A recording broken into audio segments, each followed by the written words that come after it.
Hello, ladies and gentlemen, and welcome to Tough Talking Thursday. My name is Dennis Jai, and we are broadcasting from Atlanta, Georgia. In tonight's edition of Tough Talking Thursday on Focus on Liberia, we're going to be looking at the Senate of Liberia. The Liberian Senate has declared the seat of Brownie Samukai vacant. At the same time, President George Weah has suspended the sentence of Mr. Samukai. Also, in this edition, we're going to be looking at JNB and the Unity Party's withdrawal from the CPP. I want to welcome all our viewers from across the globe. My name is Dennis Jai. Again, we are broadcasting from Atlanta, Georgia. On tonight's show, I want to welcome, joining us from Philadelphia, Miss Massa Emilia Washington. Massa, welcome to Focus on Liberia.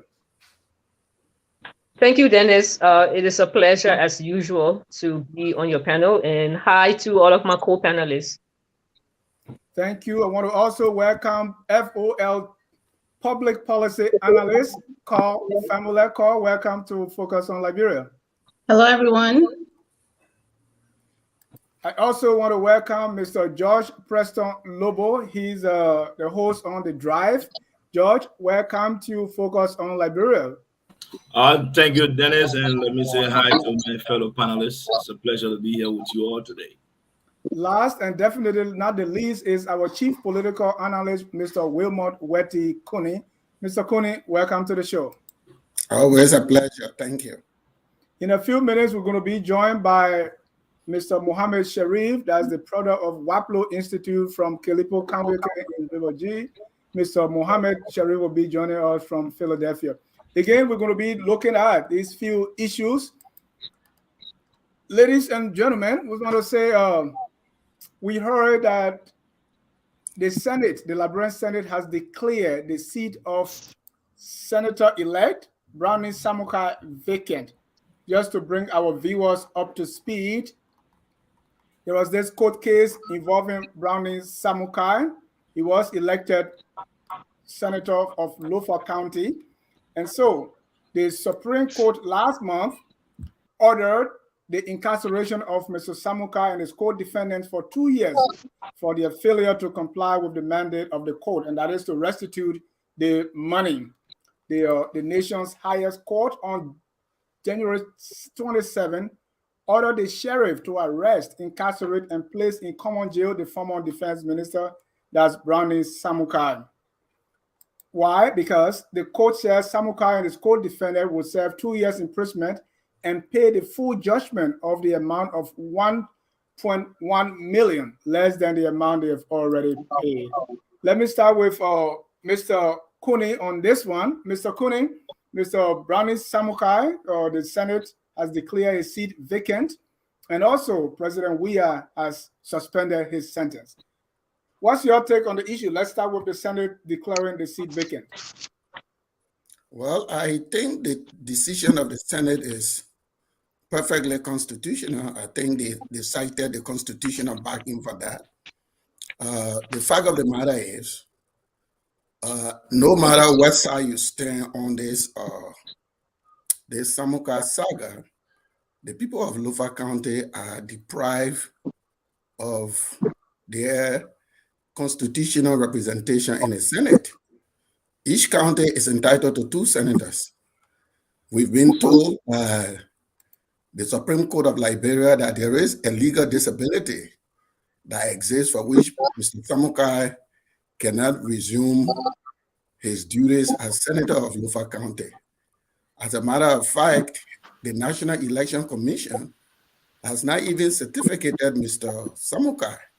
The certification, the Supreme Court has issued a prohibition against the certification.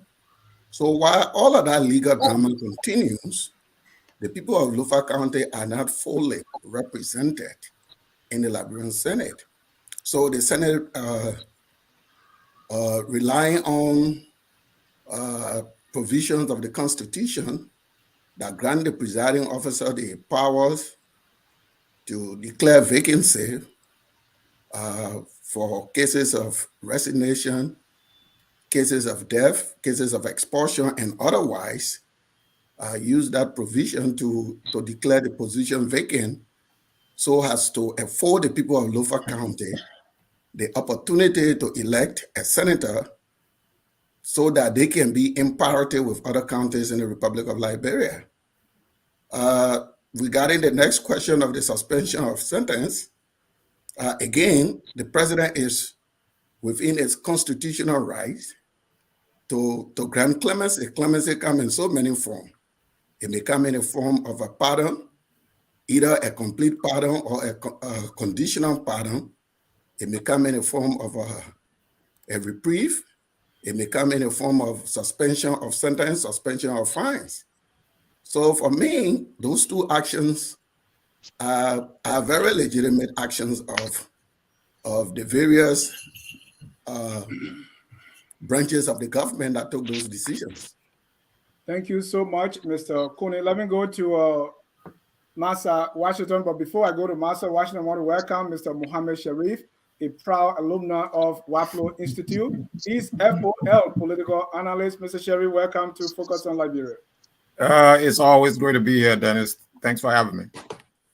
So at this time, let's go to Madam Massa, Washington, and let's talk about the vacant seat. We are not lawyers, but we are reading about what's happening there.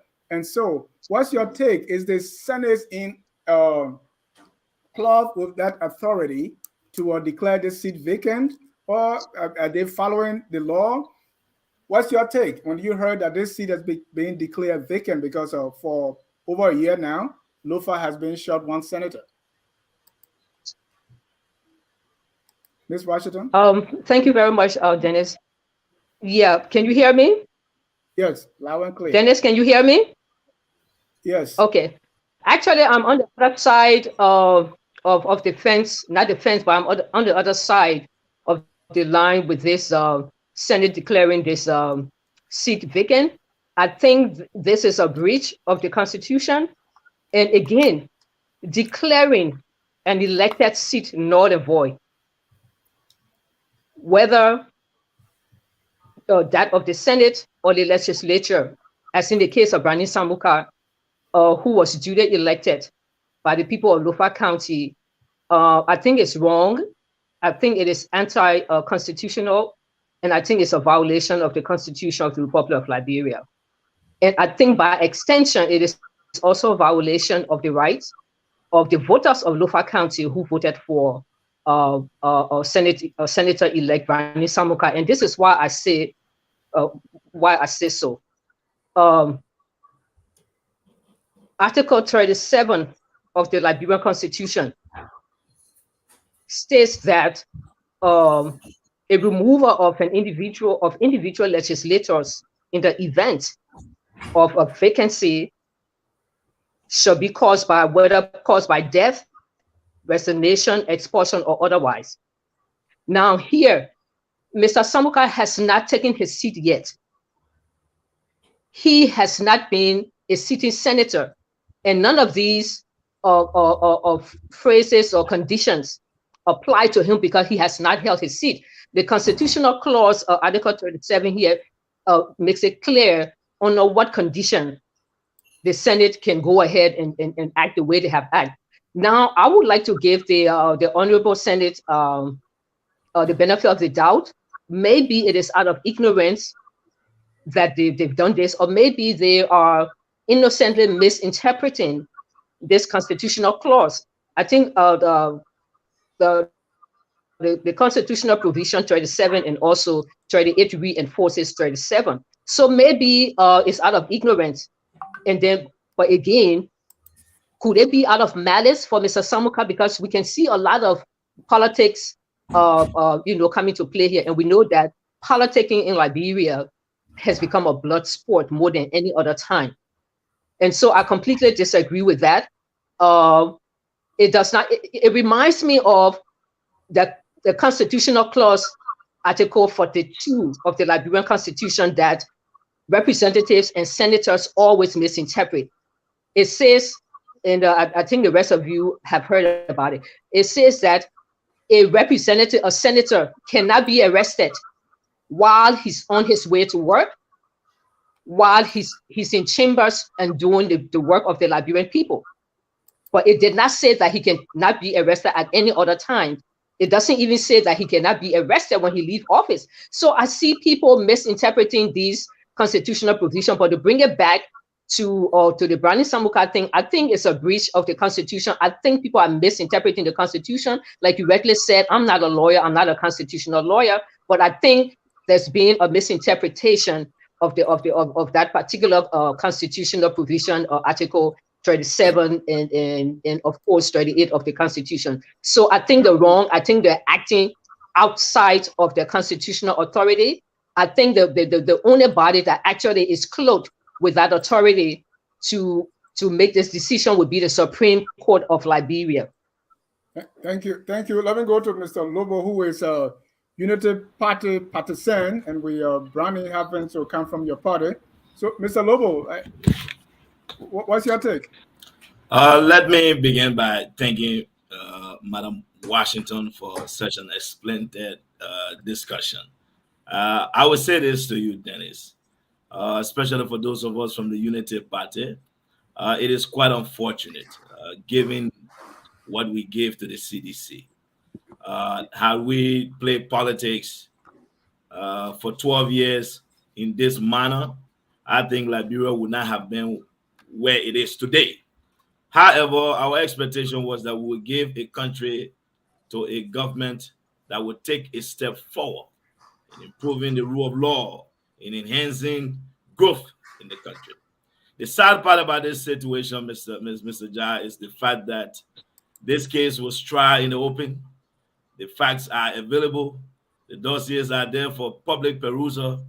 Yet then the CDC government continued to use this case as a political witch hunt.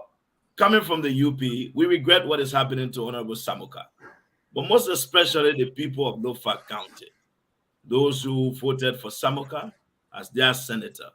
The CDC government denied the people of Lofa their constitutional right to equal representation in the legislature.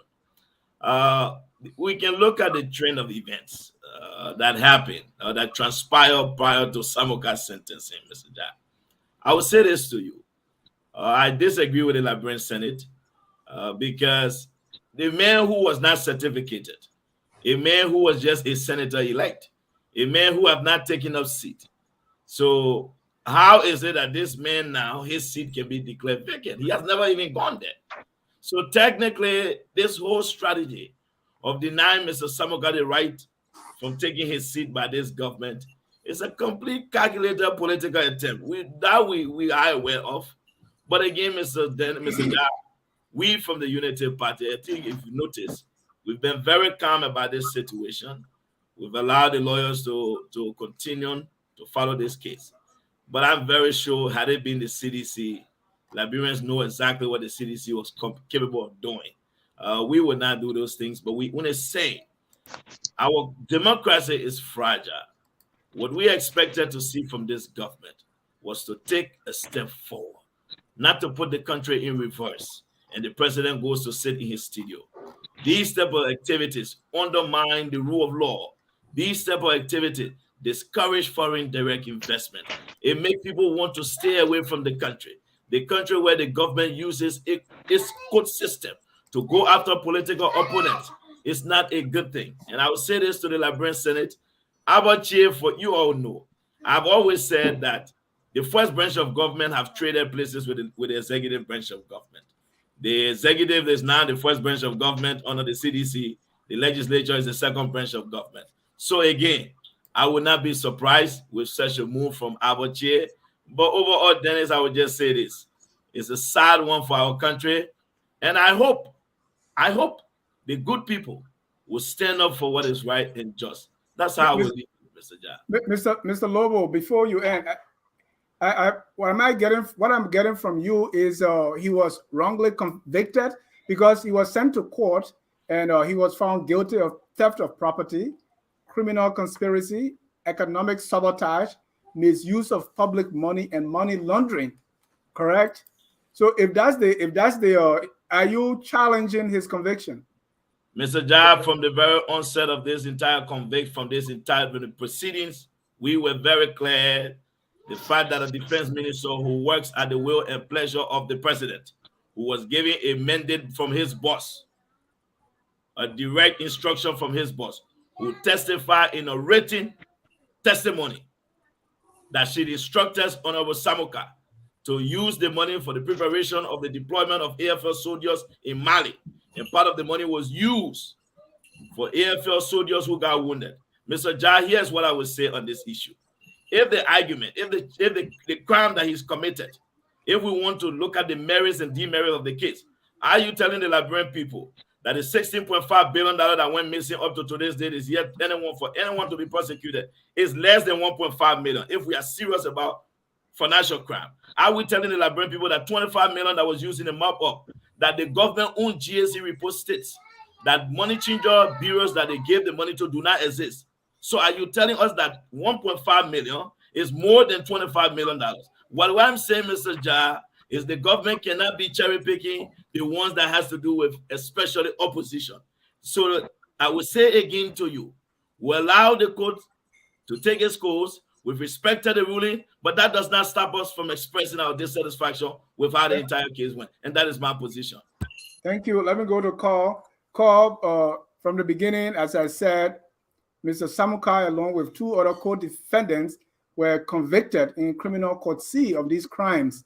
And as a result, he is not being able to take his seat as a senator of Lofa County because the law they are quoting is a convicted felon cannot take his seat. There's no law that says a convicted felon cannot take their seat. There's a law that says they can't run for office. So part of the problem with people is that we're not really understanding just basic English. The Constitution is clear. The role of the National Elections Commission and the role of the Supreme Court is to make a determination whether or not Ronnie Samukai was elected through a free and fair process.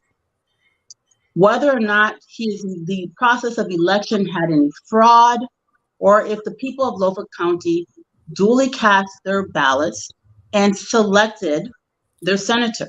That's one issue. The answer to that question is yes. So the only role that NEC and the Supreme Court have is to determine if the election was free and fair. The conviction comes post-election. This is important. The conviction comes post-election. You cannot then go back retroactively and remove him from the process of being elected because it has already occurred. So the simple thing to do is, we have convicted him, but he was duly elected. He must take his seat, and then it is up to the legislature to impeach him. That is basically what the Constitution says. There is no ambiguity there. There's no room for confusion there. He was elected. The elections were free and fair. Right. They allowed him to run. Once the citizens, who are the ultimate power in a democracy, in a republic, have made their selection, the only people with the power to reverse their lawful free and fair selection are other elected officials, which is the legislature. And the constitutional process for the legislature to reverse a free and fair election is through the process of impeachment. They cannot declare a seat vacant. Seats are declared vacant under a different set of circumstances. In this particular case, what was the question before NEC and the Supreme Court is, was he duly elected as per the Constitution? The answer to that question is yes. He was elected. Now, he is elected. You cannot overturn a democratic election through the courts, nor through NEC. Their role and responsibility is to determine if the election process was constitutional. They have said it was. They have declared that the process was free and fair. Now, who's responsible to remove Samukai from office? It is the legislature. They do so, I'm going to repeat, through impeachment. That has not occurred. Because in order to impeach him, he has to take his seat. The constitutional crisis comes in when they're refusing to allow someone who they have said was duly elected to take their seat. So this whole thing about, the man was convicted and all of that, yes, say he was convicted. Well, while we all know it was a witch hunt to try to prevent him from taking his seat, the fact of the matter is that cannot prevent him from taking his seat. He must still take his seat, and then it is up to other elected officials to remove him because of his conviction. But he must take his seat in order to be removed. You cannot remove someone because you've unconstitutionally kept him in perpetual limbo. Right, but because NEG was about to certificate him, and an injunction was placed on that by the Supreme Court because this case was in court and he was convicted. Yes, he's convicted. He is convicted, but the Constitution, if you look at chapter 13, Article 94, it's very clear. Notwithstanding anything to the contrary in this Constitution, any person duly elected to any office provided for under this Constitution and under the laws enforced immediately for the coming into force of this Constitution shall be deemed to have been duly elected. So he's duly elected. The Supreme Court says that the election was free and fair. That means he's duly elected. NEC said the election was free and fair. This means he's duly elected. Neither the Supreme Court nor NEC have the authority to reverse a legal constitutional election. Their role is to determine whether or not it was legal. And if it was not, then they can reverse it.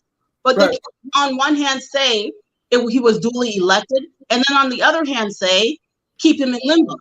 So the reason you have the Senate stepping up and doing extra constitutional things is because neither NEC nor the Supreme Court can remove him.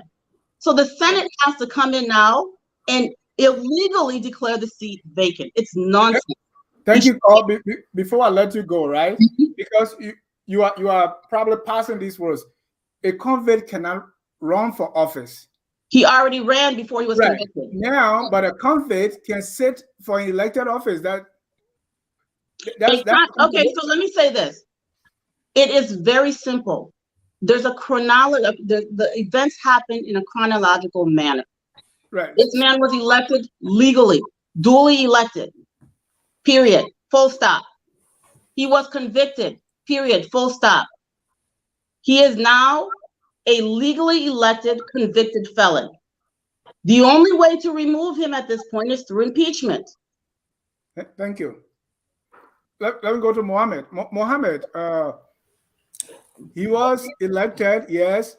The conviction came, I think that the case was heard November 18, 2020, and it was decided February 8, 2021. So it was after the election. So he's now convicted. Yes, he ran for office, he won, but now he's a convict. Can he be allowed to sit?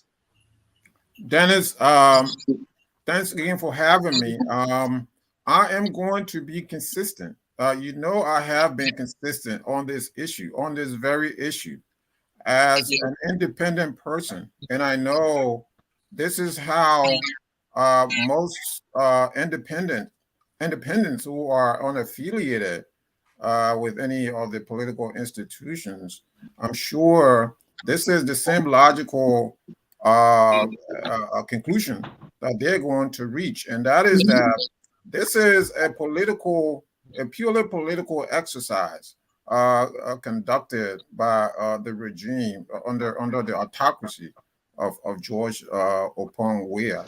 And so while we're sitting here trying to dissect the legality of this issue, I like to look at the political game that the ruling regime, the regime is playing on this man. So let's set the groundwork for this. You have someone. Let's agree that he's convicted of the misappropriation or misapplication of $1.2 million. So we're saying that every year, so we're seeing every single year under this administration that the first lady is getting millions of dollars in state funds. The first lady's has never been audited. The first lady's nonprofit, so-called nonprofit, has never been audited. The president of the Republic of Liberia has never declared his assets. He's never been audited.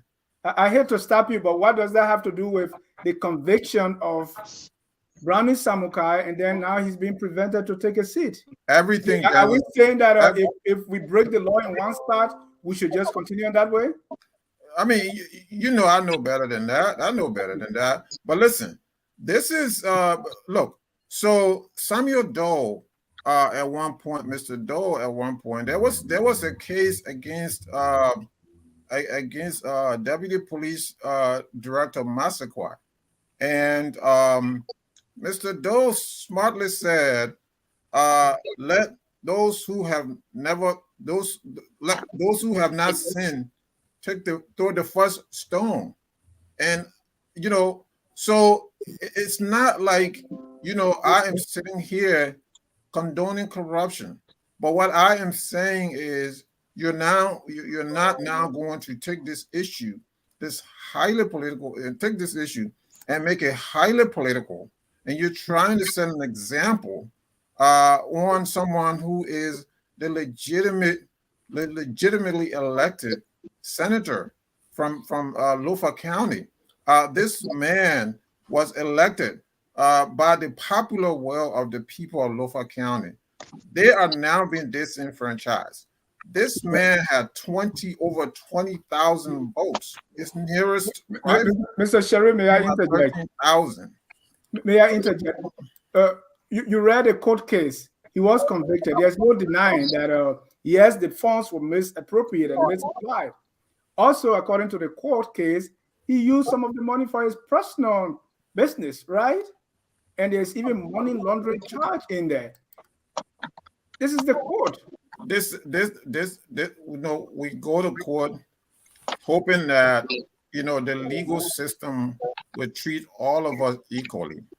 But under the Liberian legal system, everyone is not treated fairly. So, Dennis, you know, how many times must I continue to say on this platform, the Liberian judiciary is now subservient to George Opong Weah. The Liberian legislature is now subservient to George Opong Weah. These guys have no backbones. The judiciary has no backbones. The chief justice is under the direct control of George Opong Weah. This guy does not know his responsibility. Some of these guys are going to go down in history as the worst civil servants that Liberia has ever produced. Let's not try to sugarcoat this. You know, that is the real issue. The real issue is if you go to court, it's going to depend on which side the president is going to fall on. So now he comes out and say, well, you know, I am going to now commute his jail sentence. And we'll come to the panel, Mr. Sherif. But he is still going to pay. I mean, that is so disingenuous, right? That's some real BS right there. I mean, I don't believe. Thank you. I don't believe one bit that George Weah commuting that sentence was based on any kind of will to bring the country together. I believe, I think, I could be wrong, but he's trying to satisfy the U.S. delegation, the congressional delegation that went to Monrovia, which, they shouldn't have gone to Monrovia. They were wrong for going to Monrovia to visit with an administration, a very corrupt administration, an administration that's leading this country down the ditch. Thank you, Mr. Sherif. Speaks and his delegation, Alien Omar, she knows better than that. I mean, these people. They're going to a lot of African countries because of Black History Month. But let me go to Mr. Kunney. I think he wants to respond because Mr. Sherif has not provided me what in that court ruling that made it, like it's not fair. I mean, I went through the ruling. It appears to me that this was a fair judgment. Mr. Kunney, what's your take? What's your response to Mr. Sherif and the rest of the colleagues? Listen, Dennis, I'm not really going to relitigate the Samukai case. We've done that sufficiently on this platform. But most importantly, those who are expert in this field, lawyers and judges, those who have understanding of the law more than me, those who understand legal procedures, they all went through that case and came to a conclusion. Mr. Samukai had the opportunity to be represented by the lawyers of his choice within our judicial system. I'm not going to join the crowd that whenever a judicial decision does not come in my favor, then I cry for the collapse of our democracy. In my opinion, our democracy is working. It may not be perfect, but it is working. Individuals are having their day in court. They are being represented by lawyers of their choice. They have the opportunity to defend themselves. So for me, as imperfect as our democracy may be, we are on the trajectory of ensuring democratic governance and the rule of law in our country. Not every decision the court makes will come our way, And sometimes you hear this, oh, Mr. Samukai was instructed by the commander-in-chief. Listen, I'm a trained paramilitary personnel. The first training they gave you, you are trained to disobey all unlawful orders. It is within your purview to disobey all unlawful orders. If your superior asks you to commit a crime, it is your responsibility as a law enforcement officer, as a trained military officer, to disobey that. Notwithstanding that, this case went to court. The commander-in-chief is still alive. She was never subpoenaed. She didn't go to court. She didn't provide any testimony as to what her role was. Exactly. So the bottom line is, this case has gone to court. He has traveled all the legal route, and there is a conviction. There is a conviction that the poor soldiers' money were eaten by Mr. Samukai and his buddies. That is a fact. That is a law. That is a ruling of the court. And we can all disagree with that. Now, I'm also getting sick and tired with this idea that when the opposition take themselves to court, they blame it on government when the government is exercising its legal role. What many people fail to realize is this Samukai case was taken to court by the Movement for Progressive Change, Simeon Freeman. The government, as a matter of its fiduciary duty, under the rule of law, had to join the suit. There is a law in Liberia that when you are convicted of a crime, you cannot serve, you cannot be appointed until you serve your sentence. Until you do that, all these things are being litigated in the court. We're not privy to the documents that are in the court, but let us at least be respectful of the process. There were lawyers that argued these things in court, and they all have made a determination. Mr. Samukai acknowledged his legal disability for which he could not serve and decided to satisfy that disability, even though he didn't do it sufficiently enough. So that's not an argument. That's not an argument. With regard to, just one point I want to make. Yeah, 30 seconds, please. With regard to the declaration of the seat, the Constitution didn't say you have to be seated. You have to take notice of the word otherwise. Otherwise means things that are listed differently from here. And let me give you an example of otherwise. When Madam Sherif won the 1985 elections as Senator of Montserrat County, she did not take a seat in protest of the fraudulent election of 85. She was not certificated. She didn't take a seat. That was an otherwise situation. So there can be other situations that may be different from the three areas that are listed by the Constitution. But again, I have abiding faith in our democratic process. If anybody feel deprived, Let it take this matter to the court. Let the court define. Let the court interpret the action of the legislature. That is the only hope we have. That is we have an independent judiciary. That is the problem. Thank you. Just because we have a Supreme Court, and this question of the judiciary, you have 5 seconds now, please. Yeah. Mr. Quinn, at 5 minutes, you keep restating the same. This question of the judiciary being beholden to Weah, it is also the fact that 99% of the judiciary was appointed by the Unity Party government. Judge Weah has not appointed that significant number in the judiciary. Thank you. It really don't make no sense. They have now been bought. Thank you. Let me go to Massa, and let's look at and we are not lawyers. Let's look at Article 37. I'm reading from this book. In an event of a vacancy in the legislature caused by death, resignation, expulsion, or otherwise, and probably this issue is going to go to the Supreme Court to really determine what otherwise is. It says the presiding officer shall within 30 days notify the election commission thereof. So Samukai's situation might have fallen in the otherwise situation. What do you think? Okay, so absolutely.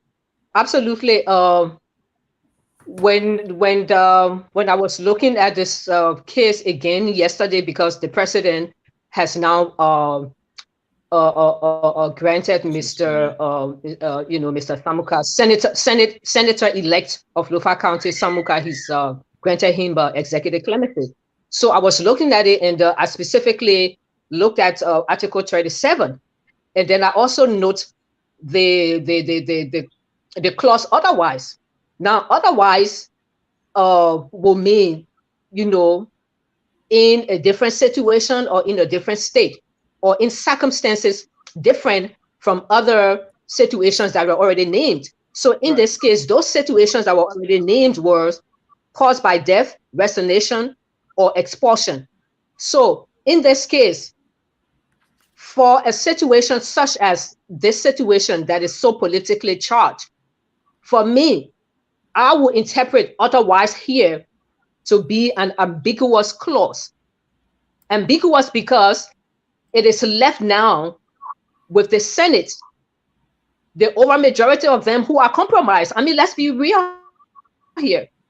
Never mind whether we have majority or opposition in the Senate or majority opposition in the legislature.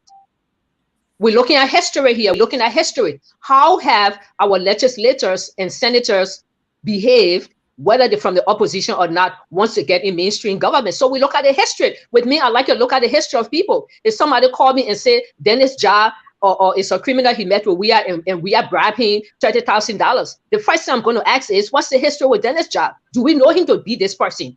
What were the circumstances? So for me, I'm looking at the history of this Senate here that is taking onto themselves to interpret our Constitution. Okay, so in this case, the clause ambiguous and the clause otherwise then becomes ambiguous. So then it's a dangerous situation because now the Senate can interpret it the way they want.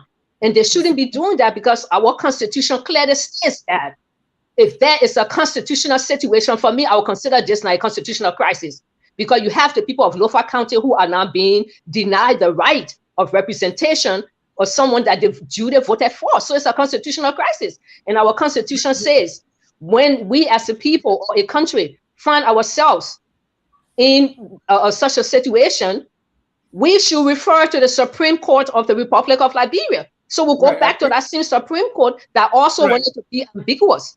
Okay, so it is completely out of the purview, Dennis. It is completely out of the purview of this Senate that is led by compromised individual and by people who are playing politics.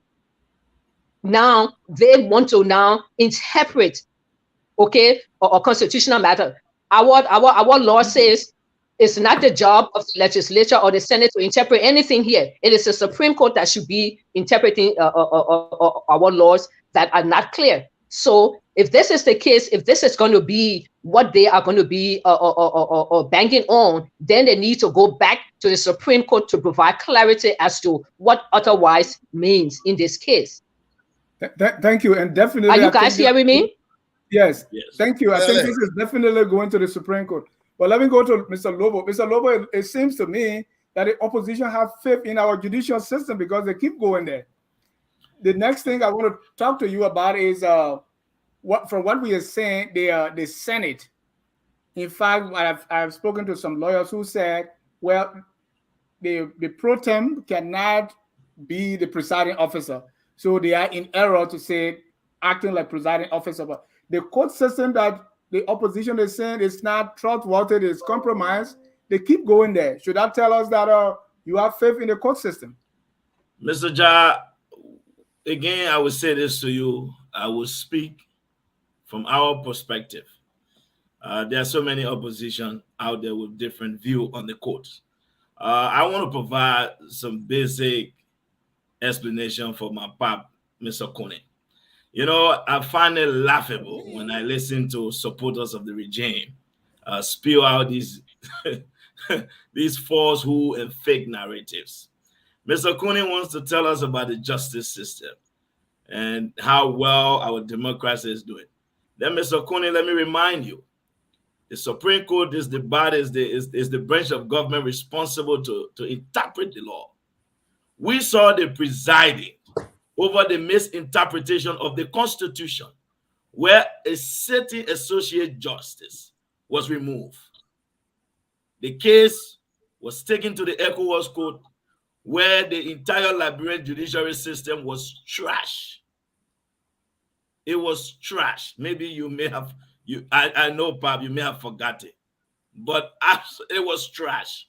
So again, Mr. Lobbo, the Senate impeached Justice. No, let me, Mr. Ja, hold on. Yeah, so I want it was the Liberian Senate again. Let me finish, yeah. Mr. Ja. No, the Senate did that, not the Supreme Yeah, but Court. guess what? The one who presided over that particular presiding was the Chief Justice. He clearly was in violation of the law. Voted to impeach him. Mr. Ja, let me speak. I know I'm trying to supply that. Again, yes, they voted, but let's be honest. Right. Because you are excusing the Senate and laying the blame on the justice. No, Mr. Ja, no, I'm not doing that. I want to tell you. I want to listen. Yeah. Take it step by step. Yeah, the very first thing, the Constitution states the proceedings or the way in which an associate justice can be removed in the legislature. Those rules were not followed. They invited the body of government responsible to interpret the law for us, where the Chief Justice came and misinterpreted the law. And so Justice Johnny was tried, and then the Senate voted, they removed him. Justice Johnny went to the ECOWAS court, which again ruled in his favor and trashed the Liberian judiciary system, which renders our third branch of government handicapped. So we'll leave it there. Now, here's why we continue to go there. As opposition, we have said, we know the enormous amount of effort the Unity Party took to take Liberia from the graveyard to bring it back to life. We will not do what the seditions were doing. We will not tow caskets. We will not find women underwear and be moving in the streets. So we continue to go there to give them the opportunity to demonstrate to them that as responsible opposition, we want the process to play out. We want the laws to be interpreted in a manner that benefits all Liberians, because what we want is to build a vibrant society, one based on the rule of law. So the fact that we go there, Mr. Ja, we know how compromised the courts are. We know that. So again, I will say this to you. You asked me a question. Here's why we go back to the court. Now, like Ms. Washington said, that particular place where it states otherwise. Now, I know Abba Chile will want to be the one to interpret it. So we'll go back to the branch of government that is responsible to interpret the law to us, even though we know this branch of government is on record for misinterpreting the law. But then that is why we have elections do have consequences, and as a result of that, we will continue to be law-abiding citizens. Because they have refused, we will not do that. But Mr. Kunney, I want to say this to you. Let's 30 seconds to conclude, please. My man, I've not spoken. Let me respond to something Mr. Kunney said, and I don't want us to leave it. You speak about our democracy is growing. And Mr. Kunney, I know, again, like I say, most of the seditions They have talking points. I will ask when we leave this show today, I want you to take the NCC report and review it. Maybe that will give you an understanding. So the next time I'm here and you speak it, so you will know what to say. But I'll say this to you. In a country, under this leadership, if you want to talk about our judiciary system, Mr. Kunney, 25 million was used for stimulus, where our people were kept hungry. Your president declared himself a non-essential staff and didn't go to work. Today, that money cannot be found. What we are saying here, the reason why we question the judgment of this government, when you want to go after people, especially on the issue of corruption and accountability, it is your responsibility to demonstrate to the audience, to your international partners, that indeed you yourself, you are clean. Your hands can be dirty, and then you are going after people. You are on record of taking donors' money from their account. We heard the $800,000 clip. You want us to need? Let's go to the assistant commissioner of the ACC. The man who was taking pay from UNDP and was taking pay from LACC. Can we go to the MPA? What we are saying, no, Mr. John, let me say this. No, Mr. Lobo, you are out of time. Yeah, we have not seen these cases trial. So all I'm saying, if this government want to be fair, transparent, and it's all for accountability, we support the government. We believe that it is the responsibility of the government to ensure that they can be accountable. But what we are saying, it should not be done with people who are in the opposition when they win a legitimate, democratic, free and fair election. That is my point. Thank you. Can I get 30 seconds here? Because before you get your 30 seconds, Mr. Lobo, you talk about you are not carrying caskets, you are not carrying underclothes, but you are cooking on the executive you are cooking at the grounds of the Capitol building. You are also taking trophies and black belt to the house. So there are a lot of blames to go around. Mr. Kunney, go with your No, Dennis, you can't make statements that Mr. Kunney, 30 seconds. Listen, look, this infantile dramatic debate tactics don't really add anything to our audience. The statement of fact that I made is that the judiciary as currently constituted is the product of the Unity Party. The brother is unable to dispute that. And he's gone through the rabbit hole and talking about other things that are not really necessary. The judiciary has currently constituted is about 98% Unity Party. If the judiciary is not functioning, that is a responsibility of all Liberians. But instead of passing blame, the judiciary is not this, it's not that, it's not healthy. I'm saying in a democracy, judges will make decisions that we like, they will make decisions that we don't like. If you feel that the judiciary is not working, Mr. Lobo, it is part of your responsibility to put it in your governing alternative for the people of Liberia. But to say that because the judiciary doesn't please you, so our democracy is crumbling is really disingenuous. Thank you. Carl, let me go Mr. Jai, before you go, you made a statement. I want you to correct yourself. Hold on, Mr. Lobo. When you have the chance, you can go to that. Let me go. No, but you gave me 10 seconds. Can I respond to what you said? Let me go to Carl, please. I want you to correct this statement before we proceed. Carl, where do you think we go from here with all this?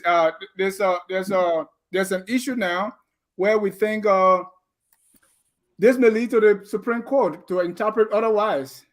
What do you see? I mean, I work in public policy. The Liberian Constitution is not an anomaly.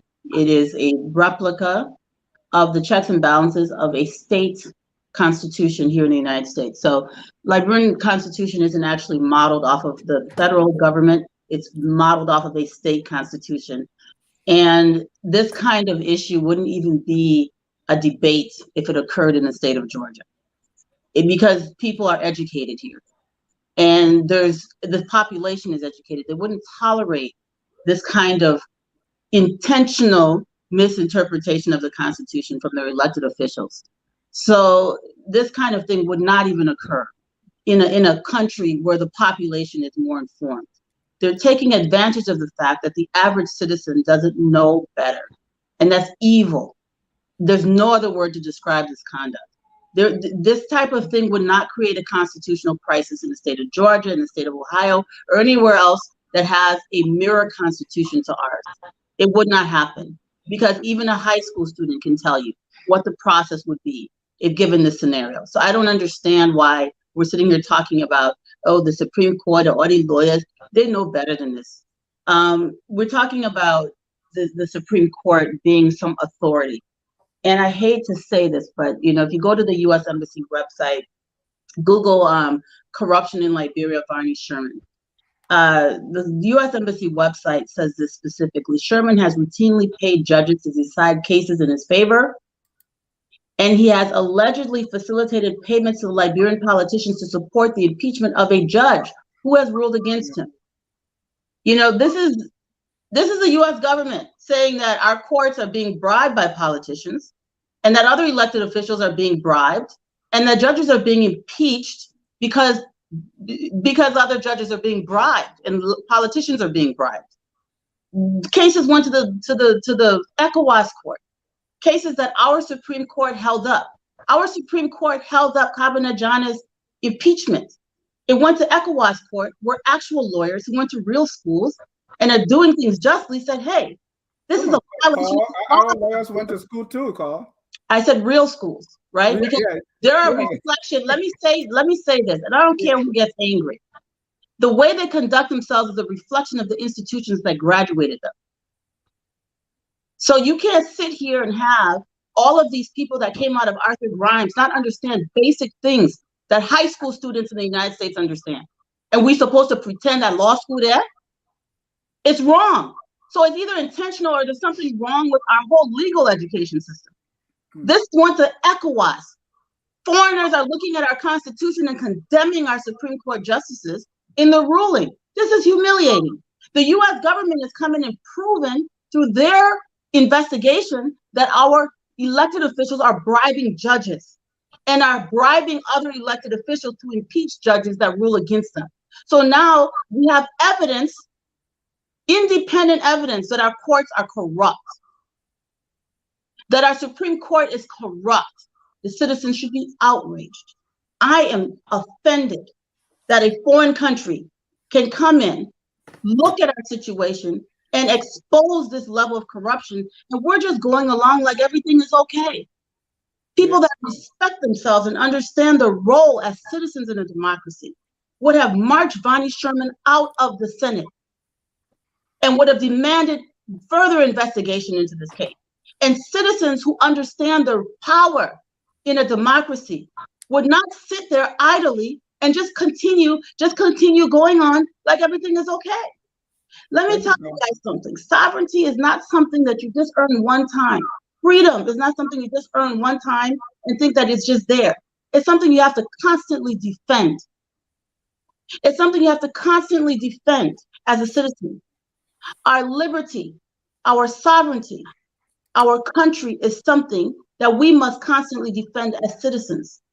This is a failure of the voters. It's a failure of the citizens to inform themselves, to defend one another, to defend the Constitution. Liberia is nothing without the laws that created it.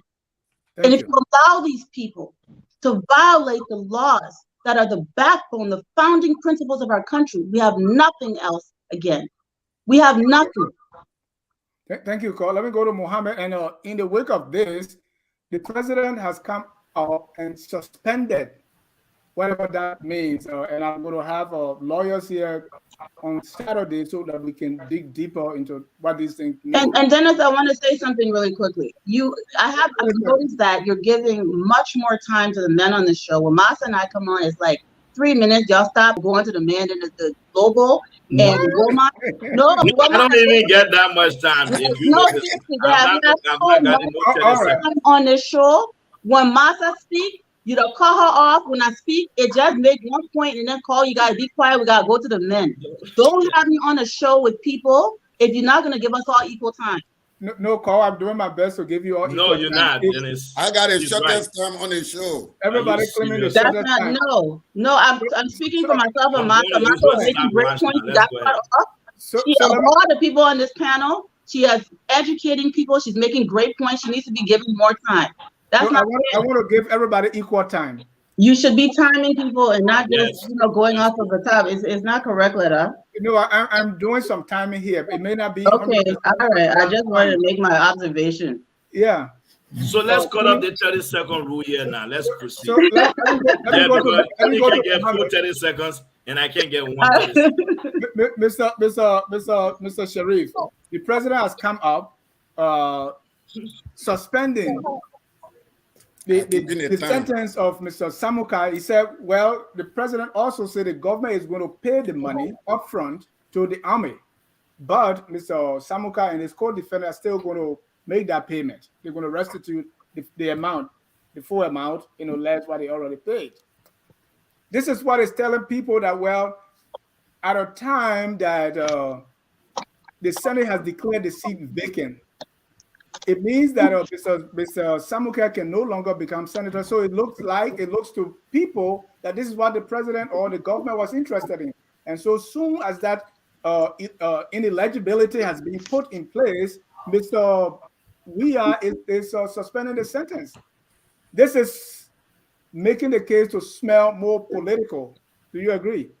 So you exactly you get my point. This is what I have been saying all along. George Weah is interested in the Senate seat from Lobbo County. He has been. So let's not pretend. I know we're trying to sit here and try to rationalize with rational people and all this kind of stuff. Let's talk about legality. George Weah knows one thing. George Weah can never be accused of not being so selfish. He's very selfish, right? And what he's trying to do, he is stripping Brownie Samukai of that and the people of Lobbo County of that the position that was legitimately won by Brownie Samukai. This is why George Weah is taking away. So I don't believe all of the other things that he's doing, based on humanitarian grounds or whatever, or he's trying to bring people together. That's a charade. So it's intended to strip Mr. Samukai of the seat that he won in a legitimate fashion. And so one of the things that I wanted to address is Mr. Kunney mentioned we have legal institutions. We have the court system. So somehow we must have confidence in our court system. Just because you have these legal institutions does not mean the presence of justice. So even in a military dictatorship, you have you have legal institutions. Under the military, we have these tribunals, right? But there was no justice. Right. So just because you have the Supreme Court of Liberia, you have the court system, so there is justice. The justice that you have in Liberia is very skewed. This is justice in the eyes of the president. What does the president want us to do? I think that's what the people in these judicial institutions are asking themselves. Oh, what does George Weah want us to do today? My man, don't go against the president. This is bad. The Liberian people should know one thing, that George Weah is not interested in building a new Liberia. George Weah is taking us back 200 years. So I think that it is important that voters, when they go to the polls in 2023, that they understand that. I hope that there will be enough voter education so that the voters of Liberia, the Liberian voters, understand that under this leadership, the country is going to retrogress 200 years. Thank you, Mr. Sherif. Let me go to you, Ms. Washington. Brownie Samukai was ordered arrested and to be incarcerated almost a month ago. He has not turned himself over, neither was he pursued by the police or arrested whatsoever. Now he's being pardoned.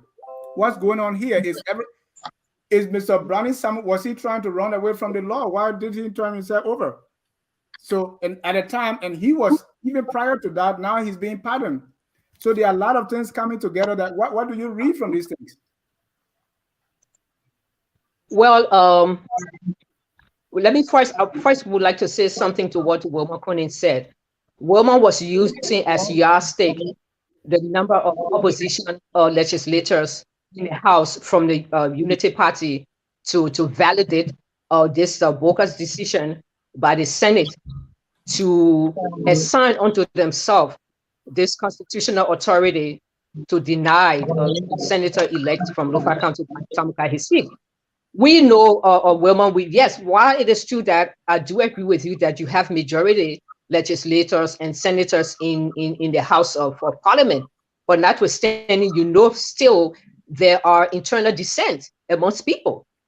Just how you have people disagree in different groups that they're in, there's disagreement, amongst people in the Unity Party. Don't forget, some of the very people who signed this petition, I think it was 106 of them who signed this petition to have Mr. Samukai's seat declared null and void. Some of them are Unity Party partisans. So I don't think it's a proper yardstick to say because you have majority opposition legislators or senators, and therefore the actions of the Senate is legitimate. I just wanted to make that point. Honestly, I think it's a bad thing, like Mr. Sherif was saying. We have been forever looking for a way forward for Liberia. Those of us, if you are of my generation, and I'm in my 50s, if you are of my generation, you will know that this generation is the generation that's been through hell and back in Liberia. We were middle school students when the coup happened. We were a high school student, middle school student, the coup happened.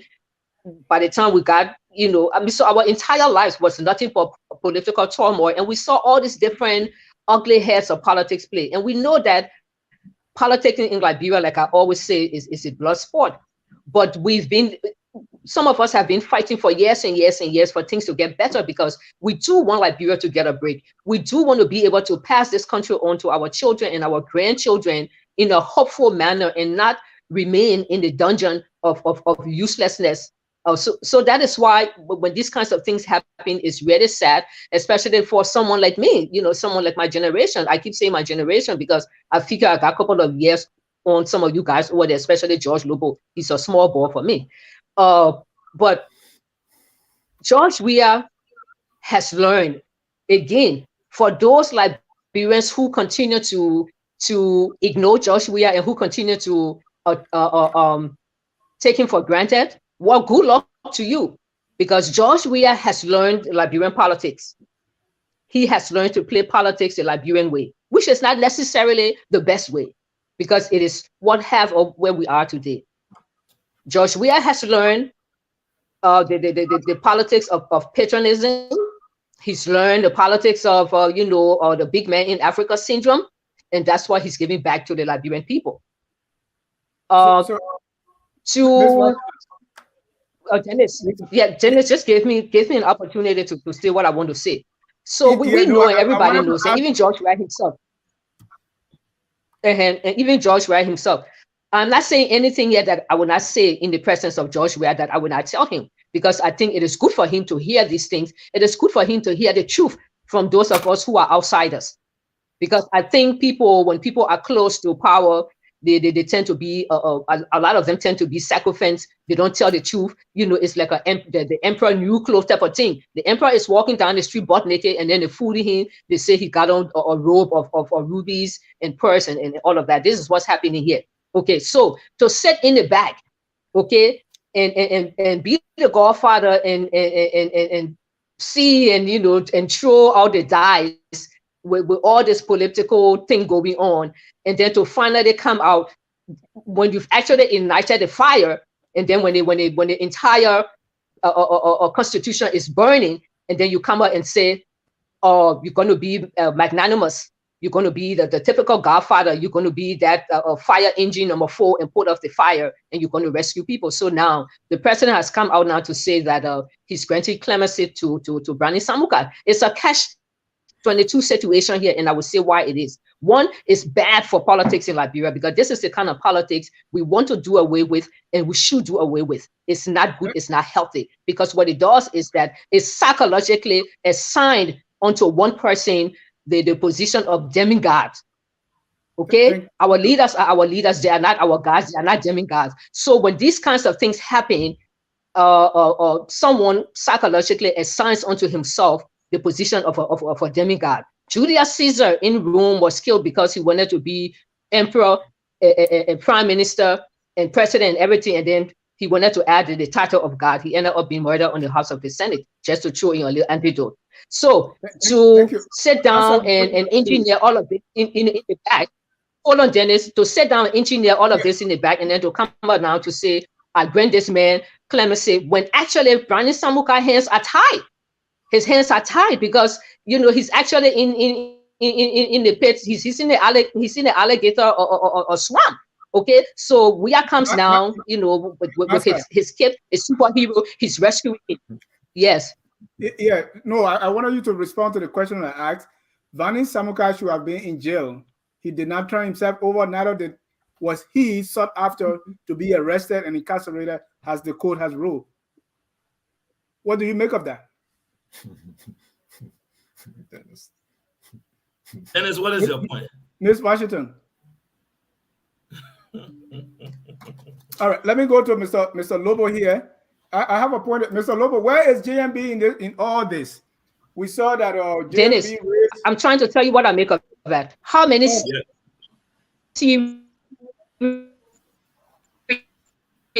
internet Liberians in that country will immediately answer to.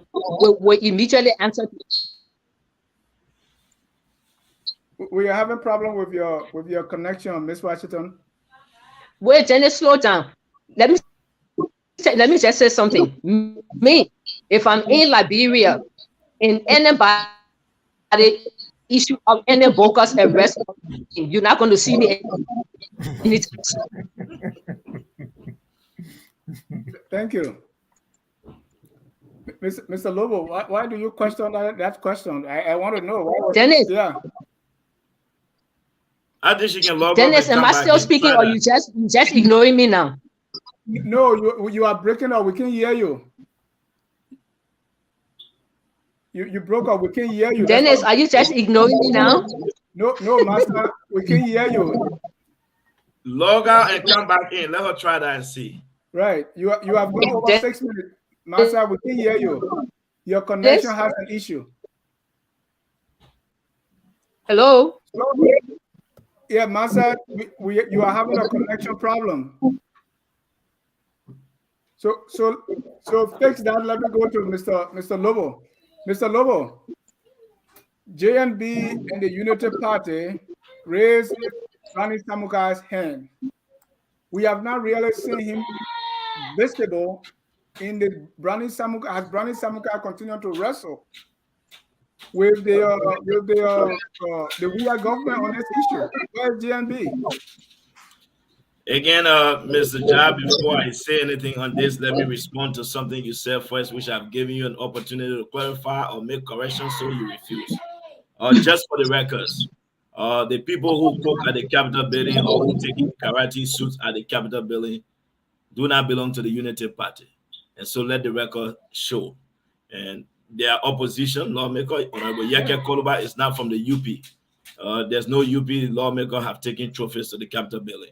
And CPP. I want to make sure that we can set that record straight. No, I didn't say UP. No, you said you people are carrying. And again, I am not from... That's CPP. No. The fact of the matter, Mr. John, today is the 24th. The last time I checked, the Unity Party withdrew from the CPP. No, again, that statement was not correct. At the time those things were carried out, Unity Party was part of the CPP. Yeyia Koluba showed up today at the Capitol building in his karate suit with a black belt. The Unity Party is not in the CPP. Let the record show. I'm just setting the record straight. But let me proceed with something real quick on this issue. Mr. Jai, again, like I said to you, the Unity Party giving our investment in Liberia, our dedication and our commitment to building a vibrant society. Honorable Joseph Nyuma Boakai is involved. You must not forget, he is the standard of the party. There's nothing that involves Brandon Samukai or surround Brandon Samukai that he's not involved with, that he's not being briefed on. I know Liberia is a talking society, but again, he has decided we'll continue to respect the rule of law, in as much as we want to come out and show the Liberian people what we believe in. You know, I recall when the late Johnny Lewis was Chief Justice, when he defied Madam Sherif.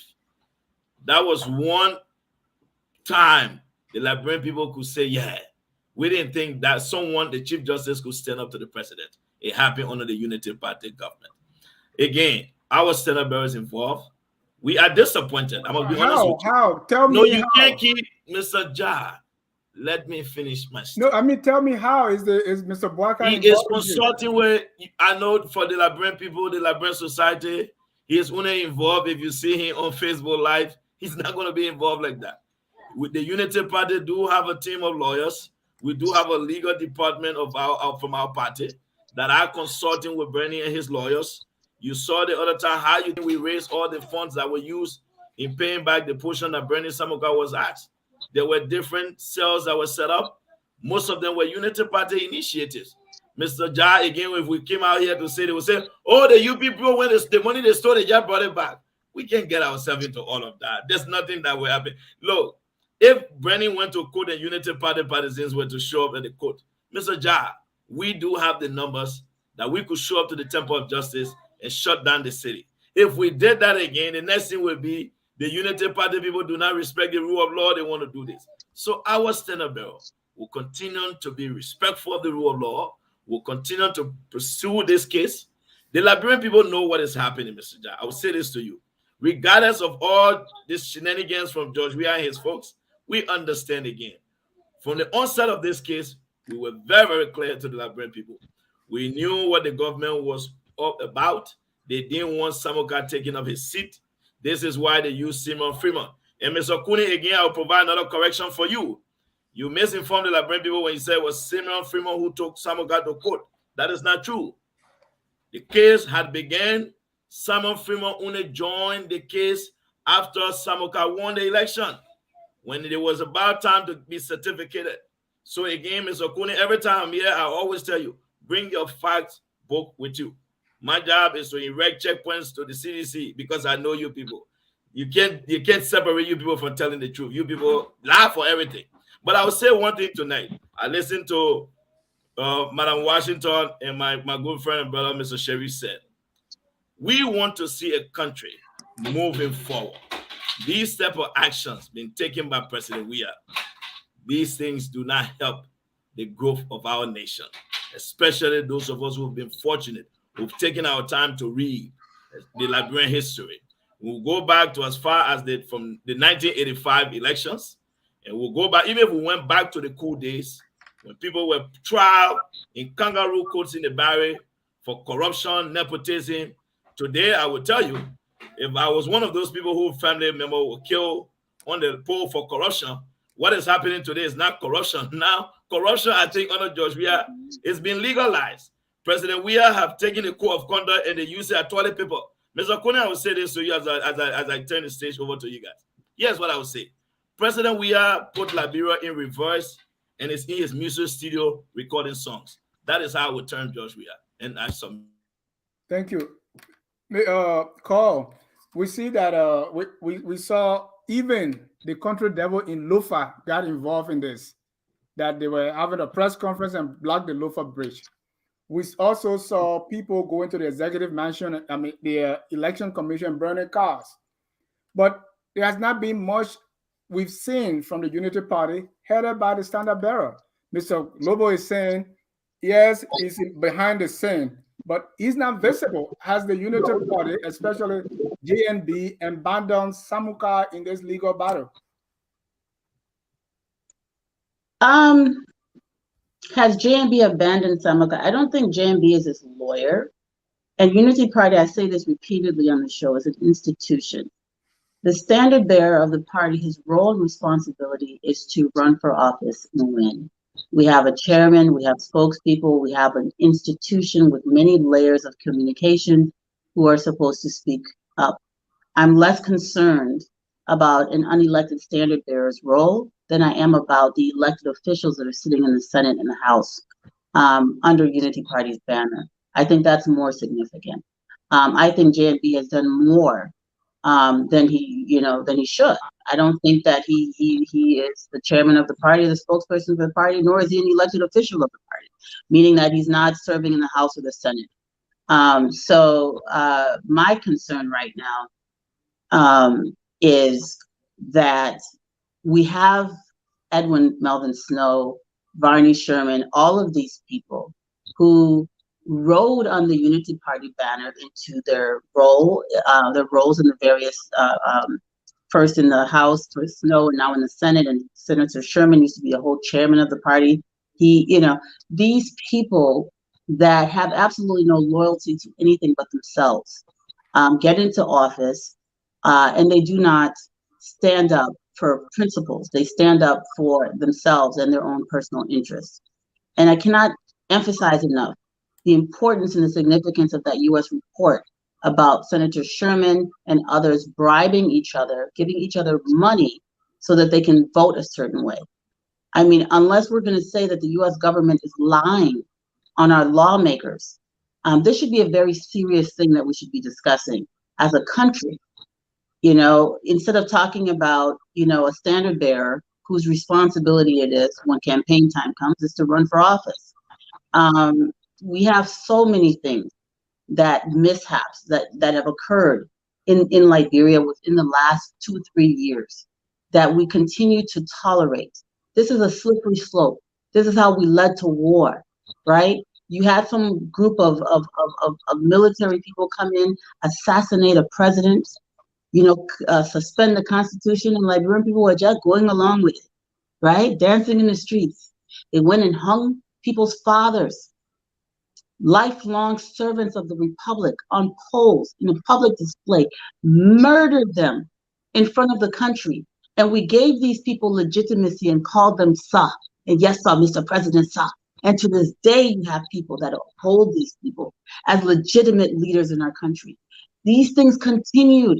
1985, we have an election where all of the living witnesses working at NEC and elsewhere were convinced that Jackson Fia Doe won the election by a landslide. But because of fear of the military junta, they gave the election to Samuel Doe. And people continued to call him Sa. Citizens continued to give him legitimacy. This is what I see happening today. We have blatant violations of our constitutions, and citizens are continuing to give legitimacy to people who are destroying the country, disrespecting the Constitution, disrespecting the rule of law. We're continuing to give these people legitimacy. People call Liberia a failed state. There is no such thing as a failed state. What you have are failed citizens. When do Liberian citizens stand up for themselves and each other and stop this sycophancy? Stop this blind loyalty. Stop worrying about, the other person that big man, the other person that big woman, who will just blindly follow and be beating drum. This is not a soccer match where you cheering for Arsenal or Manchester United. These people are controlling these people or whatever, right? Borough. These people are controlling the destiny of our children. I say this all the time. The consequence of bad governance is death. You don't just get to lose the game. People will die. And it is the responsibility of the citizens to hold these people accountable. Thank you. Thank you. We'll take a short break. When we come back, we're going to go to the second part of our discussion tonight. That is the Unity Party exiting the CPP, which was the hope of Liberians, of many Liberians, given President Weah, who has performed very dismally, making him a one-term president. Have the Liberian people's hope have been dashed by the exit of the Unity Party and ALP, leaving us with just half of the collaborating political party. We'll take a short break and we'll be right back. At Focus on Liberia, we discuss everything Liberia, from education to politics, arts and culture, entertainment, agriculture, history, religion, family, and technology. Focus on Liberia uncovers and showcases the best of Liberia and shows the world the truth about Liberia. We educate, elevate, and promote all things Liberia. We conduct interviews, panel discussions, debates, and more. Tune in to Focus on Liberia on Facebook and YouTube and be a part of the stories that make up the news. This is Focus on Liberia, and I am Dennis Jah. Welcome back. This is Tough Talking Thursday. My panelists here, we have Mr. Wilmot Kunney. He's our chief political analyst joining us from Philadelphia. We have our public policy analyst, Mrs. Carl Famler, who's joining us from Metro Atlanta. Mr. George Lobbo, host of The Drive, is on GMB team. He's joining us from Arizona. Also have Mr. Mohamed Sherif, FOL political analyst, joining us from Philadelphia. And then journalist and former TRC Commissioner Massa Amelia Washington also joining us from the city of sisterly affection and brotherly kindness. Well, back to our topic, and let me start this one with Mr. Sherif. Mr. Sherif, the Unity Party is out of the CPP. So instead of calling them collaborating political parties, now we are calling them collaborated political parties. Mr. Buakai, when he made the declaration, read a statement for at most 5 minutes. He took no questions, and he concluded by saying, all is not lost. They are going to collaborate with other political parties to make President Weah a one-term president. Do you believe him? I mean, he knows something that, you know, I don't know probably. But what I can say is that it is tremendously disappointing that the collaboration could not hold, because I think the opposition had a clean shot, you know, the way it was set up. And I want to say one thing. The other day I was, you know, listening to a newscast and, you know, watching a newscast on Radio Guinea, and they have a CPP, believe it or not, they have a CPP. And something tells me that their move was influenced by the Liberian CPP. Theirs is over 100 political parties, Dennis. They have a CPP right now that's, you know, working with the military to, you know, working on their transition with the military. But just to come back, so I think that they were the Liberian CPP, the CPP that is now probably dead, was probably giving hopes to a lot of people, including some of our external partners, you know, in Guinea and elsewhere. And so that this collaboration has fractured is a tremendous disappointment for me as an independent. And I'm sure for every well-meaning Liberians, it will be a disappointment. But they have to do what they have to do. The leaders have to do what they have to do. And I believe that they're going to come up with a new collaboration. It may not be called the CPP. It may be called something else. But I'm sure that they're going to do that. And so, you know, that's basically what I can say about that. To your earlier question of, you know, not seeing the leaders of the opposition in Mr. Samukai's corner, I am a bit disappointed in that as well, because there's a lot that they can do. For example, last week, I called the office of Representative Congressman Meeks. Congressman Meeks, I don't live in his congressional district, so he's not obligated to really respond to me. But as chair of the Congressional Black Caucus, I've tried to reach Congressman Meeks, and I'm going to reach some of my Congress people in my area who are part of the Congressional Black Caucus to let them know what is going on.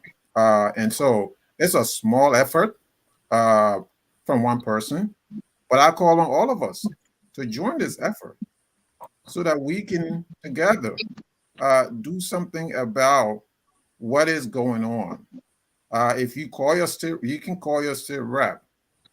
We can do this individually or together, because listen, the only language that this regime, this administration understands is the language is, you know, something must come from the United States.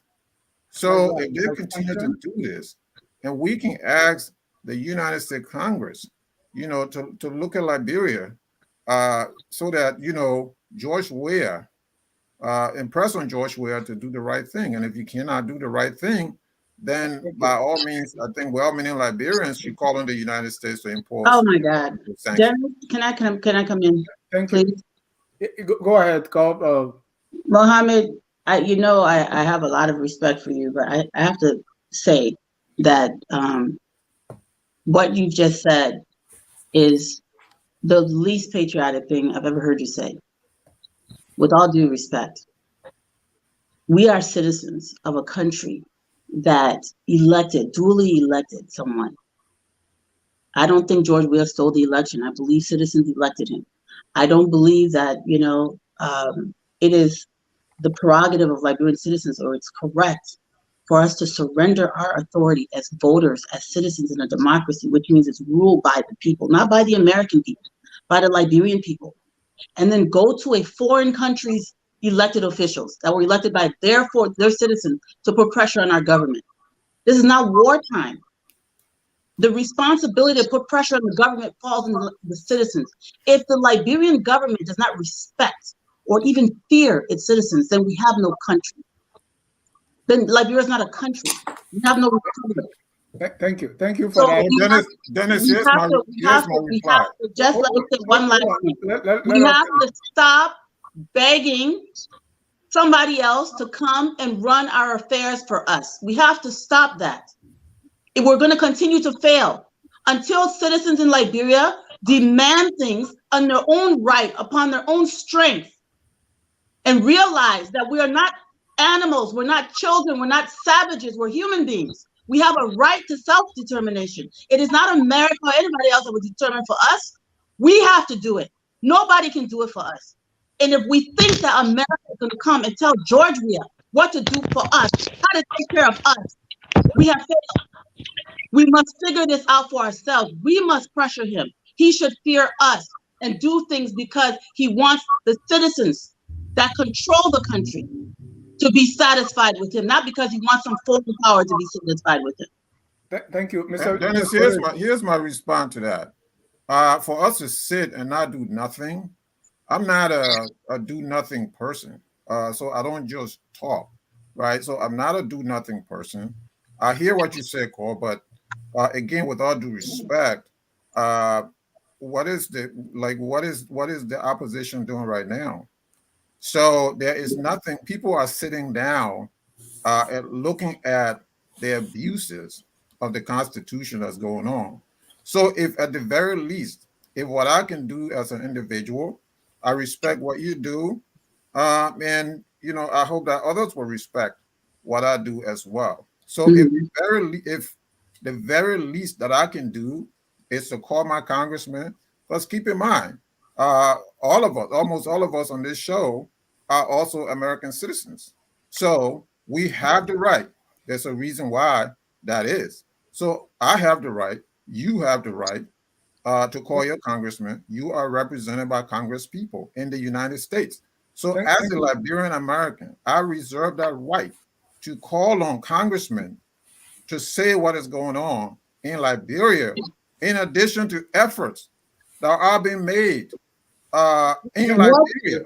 What foreign country did American Liberia, right? So this is not a question. This is not a question. Thank you, Mr. Sherif. I want us to move on. I got your point. Dennis, let me just say one thing, please. Dennis, what foreign country during the U.S. Civil Rights Movement, what foreign country did the U.S. lobby to interfere? What foreign country did American citizens lobby to interfere with their government?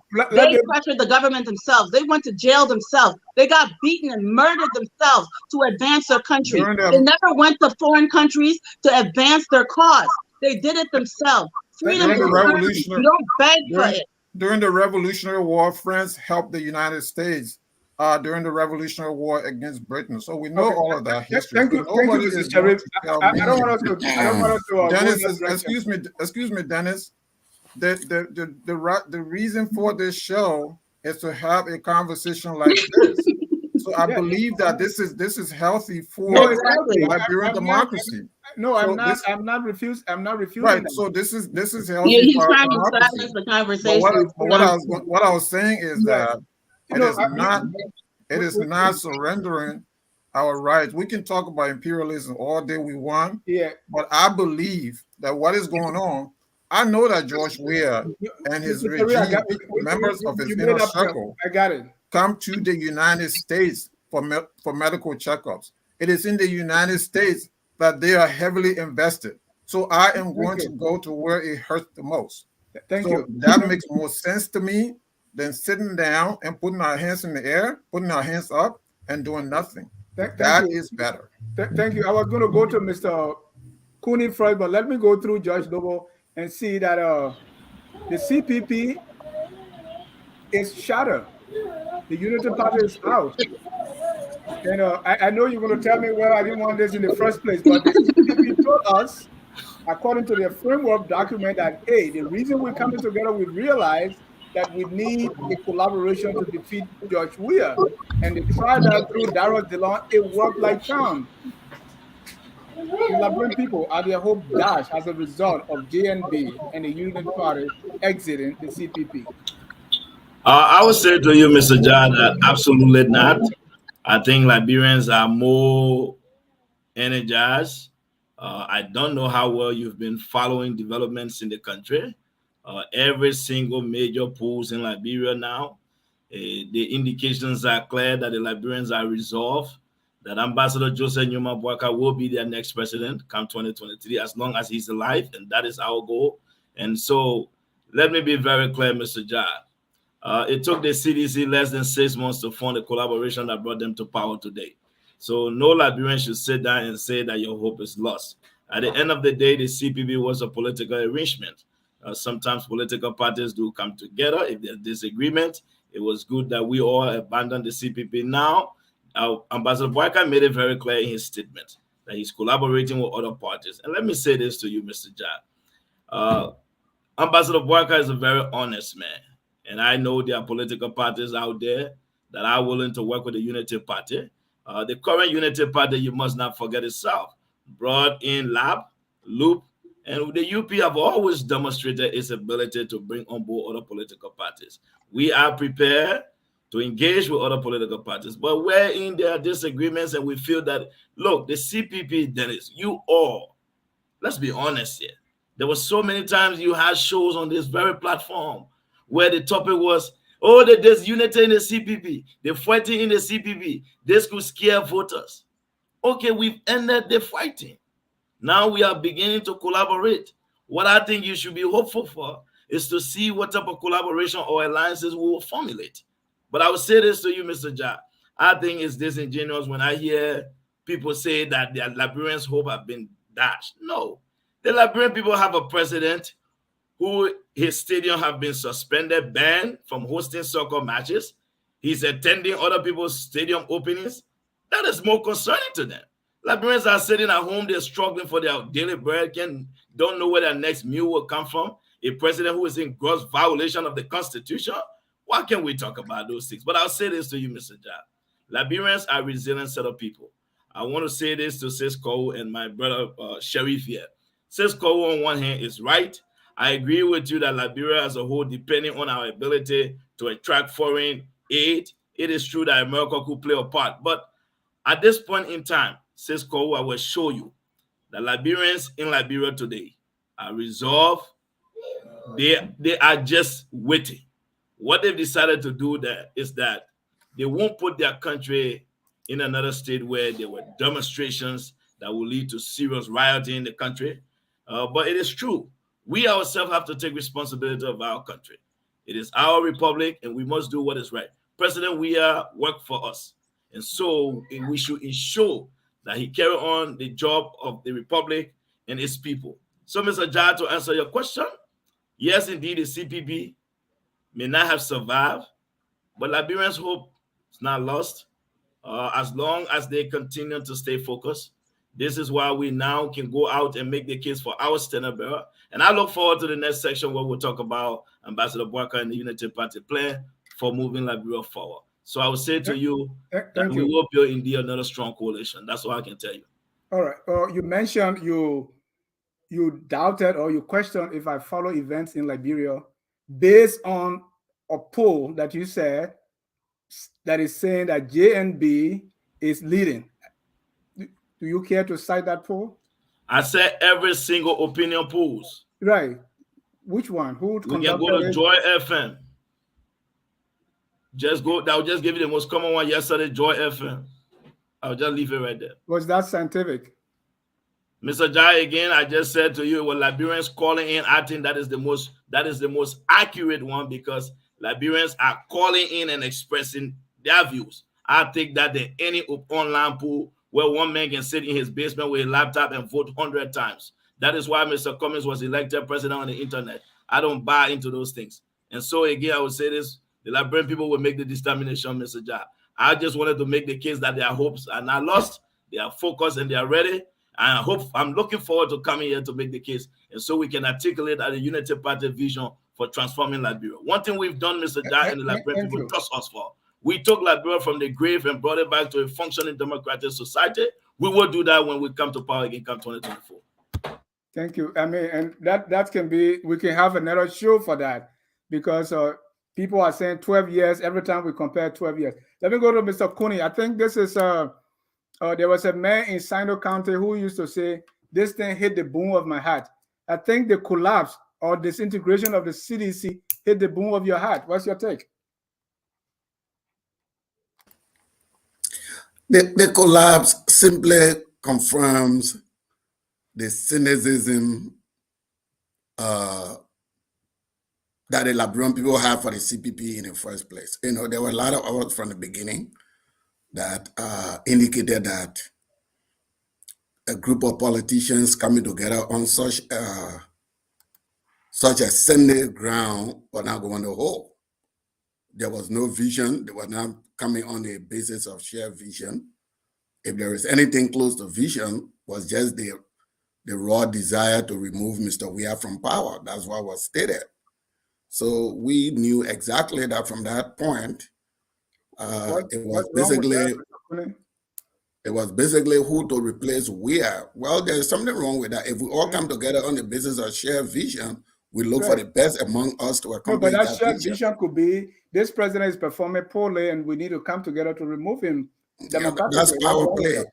That's power play. But let me make the larger point. Yeah, sure.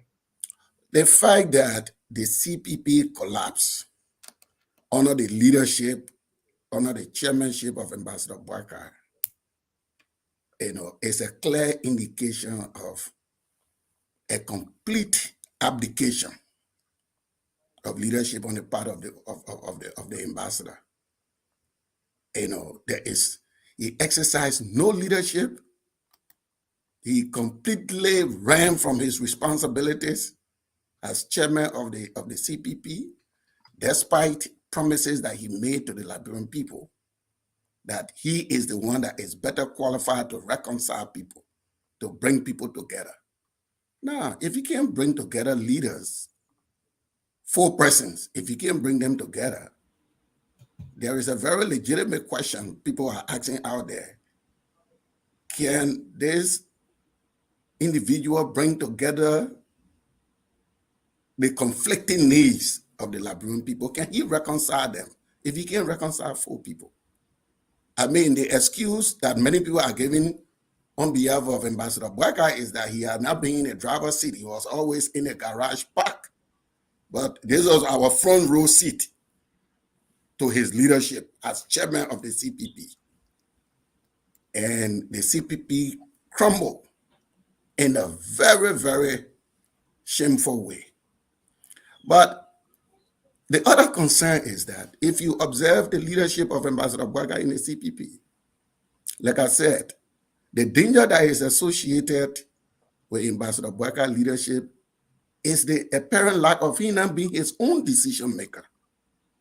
Apparently, every decision that drove the CDC over the edge were decisions taken by Benena Ure, enforced by Ambassador Weah.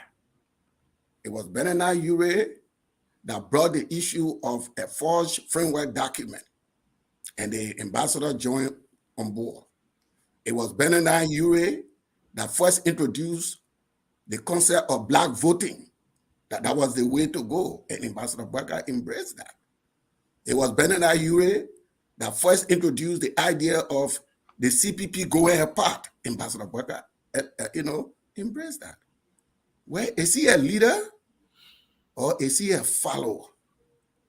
I think that is the most important question that people on the Liberian political scene are asking. When does he take charge? And it's sometimes funny when we ask, where is Ambassador Boyka? Why is he not talking? The same people that criticize President Weah for not talking, they say, oh, when people ready to listen, the man will talk. He's talking in the background. Apparently, the only person that has the privilege to talk in the background is Ambassador Boyka. Maybe he is waiting for a signal from Benin before he speaks. And Mr. John, I gotta respond to this real quick. Let me there's not a debate between you and myself. Yeah. You know there can never be a debate. You will not survive. You will not live for that. So for me, it is not a tragedy. It's something that was expected. They can't come together. They will never come together. Ambassador Boyka now is seeking a new coalition where there will be no competition. He has never competed for anything in his life. He has always been coronated. He's always been given things. So now the framework for this new coalition is one that will endorse him from the get-go. As soon as another person go there and say, oh, I think I can be a candidate in a coalition, it will break apart again. This old man has never competed for anything in life, especially when it comes to leadership. So he's in this exclusion zone, anything that will exclude people. And that is sad. Thank you. Mr. Lobbo, let me give you 1 minute because I want to go to Ms. Washington. Great. Dennis, you see, I've always said it's a good thing to join this panel. I think my being here means a lot for Mr. Kunney. 1 minute. Mr. Kunney, the fact of the matter that you stay saying it was Mr. Yeyia who brought up this alleged fraudulent case. That itself tells me that maybe you've not had the time to read the 3 CPP framework documents. So I will not speak much on it. I will let you to acquaint yourself with those documents, read them. And if you believe that they all are the same, then we can discuss Yeyia's allegation. I do not dwell in speculations. But you know what I find laughable about your comments is the fact that you want to talk about breaking apart of a coalition. Your president, George Weah, was in Ganta. Do you know what happened to the Ganta declaration? When George Weah left for there, it took him less than 2 weeks to form the CDC and the truth is something that they walk like parallel lines. They are lines that walk in the same directions, but they will never meet because lying is part of the party CDC. And I'll say this to you. Let me finish. So when you spoke, I didn't speak. Mr. Lobbo, there was just an interjection. So but you give me 1 minute. Let me finish on this. The 1 minute is over. Mr. Kunney, on the issue of Ambassador Boyka not speaking, the former vice president has spoken out. The other day, you said you listened to a statement. Was that not speaking out? He's addressed national issues. For you, I think his speaking out should be seeing him on Facebook Live. Create a page for him, and I will have him come there. So maybe that will make you happy. On the basis of that, I will say to you, the former vice president, the former managing director of LPRC, former managing director of LPMC have competed. Don't forget, he was also the director of YMCA. Ambassador Boyka have served his people. He is riding hard today because of his dedication and commitment to public service. And I will say this to you. You live in a country where people celebrate public service. Let me go to Mr. Lobbo. To say that about the former vice president. Thank you. Ms. Massa, Vice President record can never be compared to Weah competitive history. Never. Hold on, Mr. Kunney. Never. Hold on. Ambassador Boyka is the greatest public servant alive right now. Ms. Washington, let me go to you. I think Kunney has a point here. Mr. Boyka was under President Sherif. We heard about the proverbial parked car. Being the head of the CPP was a chance for Mr. Boyka to show leadership and direction, and the CPP has crumbled under his watch. Does Mr. Kunney have a point here? Yes, let me just throw in a little antidote because I find this discussion very interesting and you know, light-hearted as well. Well, not everything that is parked in a garage is rusty. You have vintage cars, you have vintage motorbikes, and you know, you have antiques that are worth millions and millions. So I just wanted to state that as well. But let me just say that honestly, Mr. Kunney may have a point depending on, which side of the aisle you're at and what you're looking at. But then also there's this other side, of the coin. I think for me, I'm not just looking at this final collapse of the CPP. I'm looking at the, from the joining, the initial joining of the CPP that got them to this point. You see, with me, I'm the type of person, I believe in that time, energy, and resources should be invested more in conflict prevention than conflict resolution, especially when you have such diversity as you have within the CPP. And I think from very early on, they made some mistakes too. Again, I don't wish to be disrespectful to anybody, but bringing Mr. Bernard Ayure on board as part of the CPP, it was bound to spell some trouble based upon, again, his history of, the history of what he stands for, how he came on the political scene, how he got his money, how Bernard Ayure became Bernard Ayure. It's all ugly history that you wouldn't think he would have formed such an integral part of the CPP, more or less to have been one of those leaders of the CPP who was actually driving the process in a lot of ways. So I think from the beginning, Ambassador Boyka, with his experience, with the his knowledge base, the wealth of knowledge he has with governance, his experience, and he has some really good qualities and all of that. I think he might have dropped the ball there very early on from the beginning. He being the elder in the room, not only just an elder, but this wise old owl in the room, he could have assist with organizing the group, putting them together so that they could, at the end of the day, attain that shared goal that the Liberian people were hoping the CPP will actually be able to attain for the Liberian people. So I think I know it's easy for Mr.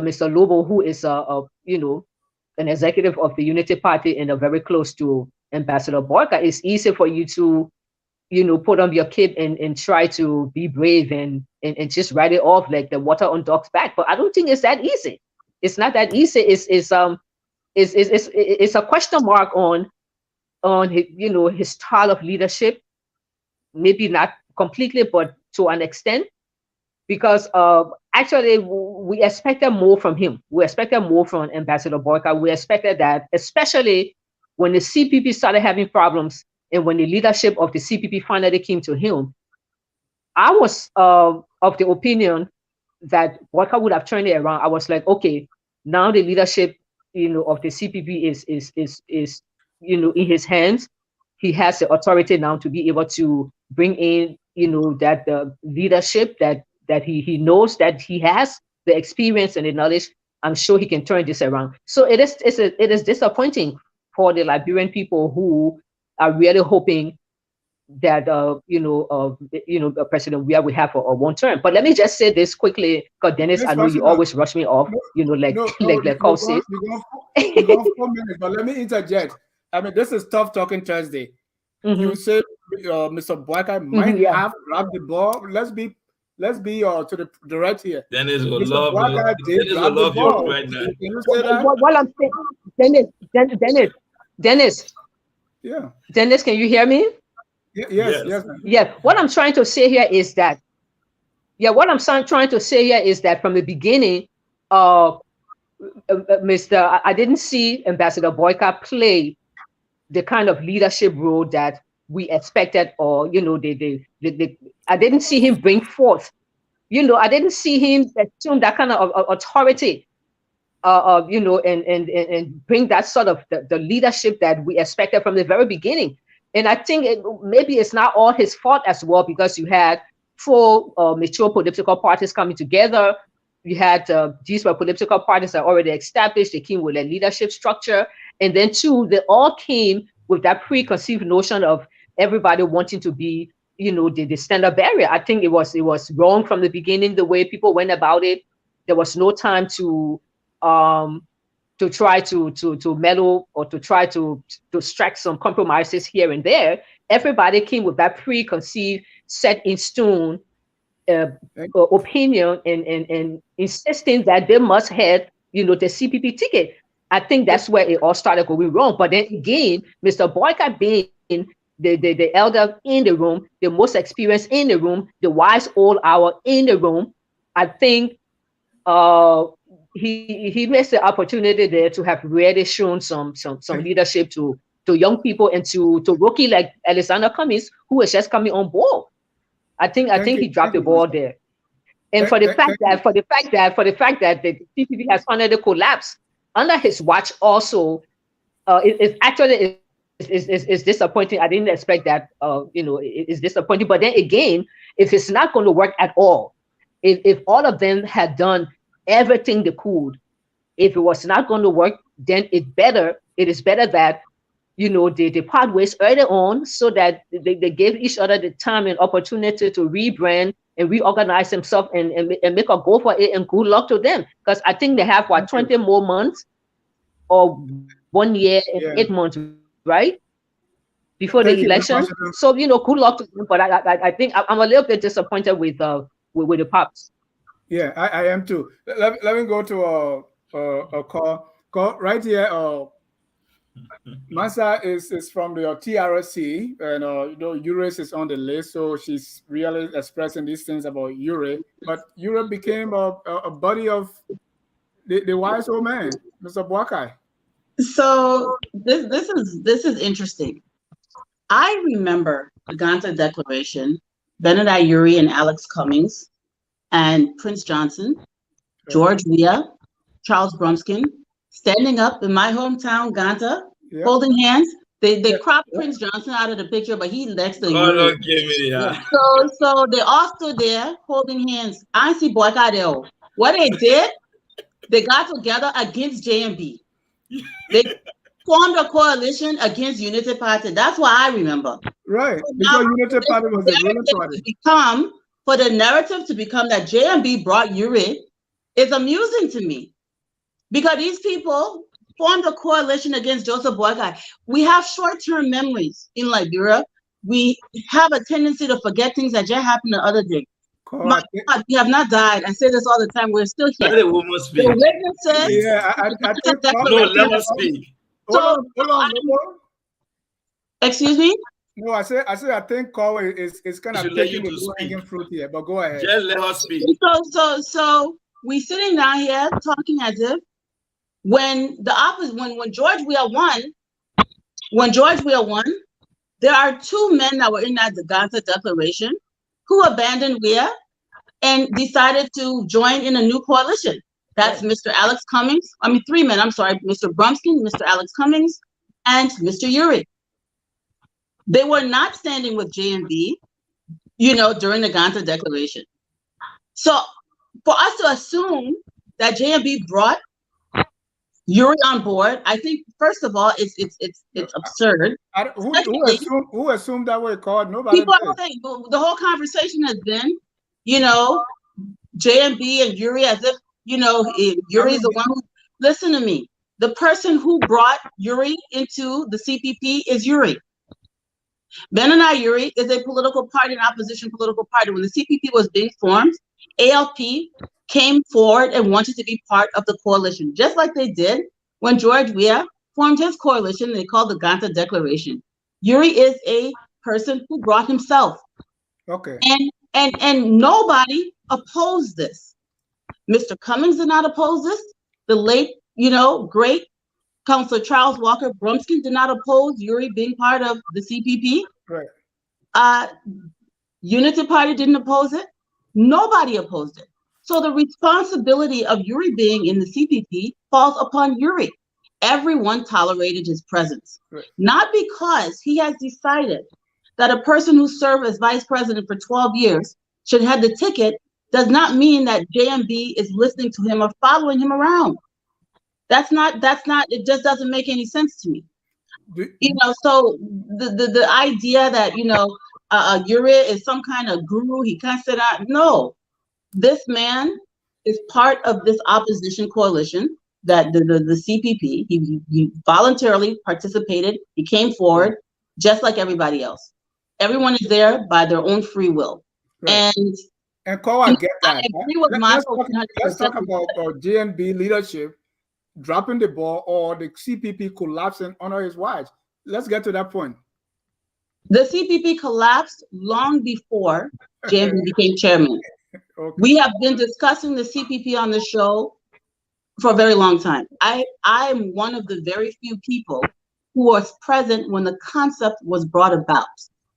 So these people out here spinning things and lying, there are only about 10 human beings alive that were present when the concept came about.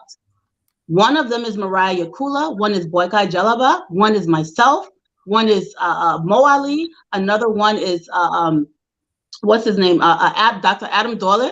You know, I'm not going to name everybody, but we were present. And the concept was put together. There was no member of ALP present. However, when they put it out there, they spoke to all of the opposition parties and they brought these people together. The first meeting to coordinate the CPP occurred in Mariah Yakula's apartment in Monrovia. They had dry rice. The rest of us were on a conference call while they were meeting in person. So I know what the initial concept was. And I'm going to say here, you know, all the rumors and the misinformation, this is a fact. This is a fact. We call it a dry rice meeting. That's what the whole thing came about. Nobody, JMB was not there. None of these political leaders were there. So young people came up with this and went to the respective parties and their leaders. At that time, Mariah Yakula was in Unity Party. She was not even affiliated with ANC at that time. Ta Wangbe was in ANC at that time. And Ta Wangbe went back to his leader. Mo Ali then went back to JMB. Everybody went back to the leadership of their parties and they came up with this concept. So this whole idea that these leaders came together and brought each other is incorrect. It's inaccurate. And the record needs to be set straight. Thank you. And I must commend you too, because you did not really touch on GNB leadership, but I'll leave it as that. It's understood. What would you like me to say? No, it's good. It's good. We almost out of time. We tomorrow, Friday, we have the literary hour with Jackie Sayer and Prof. Namwe. On Saturday, we also have Everywhere Marketplace, where we discuss nothing but business, economics, and finance. Also, tomorrow, you have the Hour of Politics, where we're going to be hosting Madame Victoria Tolo Kokwa. She's the Deputy Vice Chair for Political and International Affairs, and she's also a ranking member of the CPP. She's going to be here with my man, the political bulldog, Anthony C.A. On Sunday, we're going to continue our discussion on Black History Month. We're going to be talking about the birth of the African Republic. My guest, Carl Famler, and soon to be Dr. Jason Carr. Also, on Saturday, we're going to have our lawyers here, Justice Kabina Janen, Councillor Frederick Jewe, and Councillor Jerome Verdia, so that we can discuss three major issues. The seat being declared vacant, Samukai seat being declared vacant. We're going to also talk about the suspension of the sentence, and Councillor Tish Jallo was not allowed to sit the Supreme Court bar exam. We're going to look at that and much more. Keep it here at Focus on Liberia, where we educate, we elevate, and promote all things Liberia. At this time, we enter our Tabata moment. It's too late, baby, but I don't need your Tabata. Baby, oh, your Tabata. I'm gonna go away, your Tabata. My baby, oh, I don't need your Tabata. At this time, Tabata is a Southeastern word meaning nonsense, complete nonsense, complete everything nonsense. So during the week, you might have had some Tabata movement, and we're going to go around the room for you to tell us your Tabata of the week. Tabata, if you are watching our viewers too, please write your Tabata of the week, and we're going to show on the screen. This time, we start with Mr. Wilmot Kunney, your Tabata of the week. My man, a lot of Tabata going on in Liberia this time, and sometimes it's just kind of a little bit difficult to pick. But maybe let me take the common one, the most common one. The fact that the Liberian legislature could dress in karate uniform and go to session, I think it's not only a Tabata, but I think it reflects a very serious condition. It reflects a very serious condition. Maybe it is the way our legislature is. Maybe there is no dress code. Maybe anybody can go to the legislature and dress any kind of way. Thank you. But the fact that the legislature imposes on citizens to dress in a certain way to see members of the legislature, but a member of the legislature can dress any kind of way they feel like and go to session, I think that's Tabata. Thank you. Mr. Lobbo, what's your Tabata of the week? Dennis, my Tabata of the week has to do with President Weah, and I think President Weah would never disappoint me. This is a man who Madam Sherif hired to foster reconciliation. A man who was marketed as a reconciler who failed to reconcile Liberia. This is why when I hear seditions talking about President Weah, I laugh a lot. But here's my Tabata, Dennis. This is Africa's greatest soccer player. I remember during last week, Thursday edition, my brother, Mr. Sherif, talked about George Weah days, 1995, 96, 97. Every Liberian, he was our joy, he was our pride. This is the man we line up video clubs to go see playing soccer. And one would think that honor his leadership. If there's anything that this guy would have done best, would be to improve soccer. But here is a man who is president, honor his leadership. The sporting budget have decreased significantly. Madam Ellen Johnson Sirleaf, who didn't even play kickball, built more mini stadiums than the man who is a soccer icon. Yet then this man shamelessly would fly Liberia and will fly a delegation to Senegal to attend the opening of the Senegalese newly constructed $253 million Diamond Stadium, knowing very well that they formed the greatest African soccer player.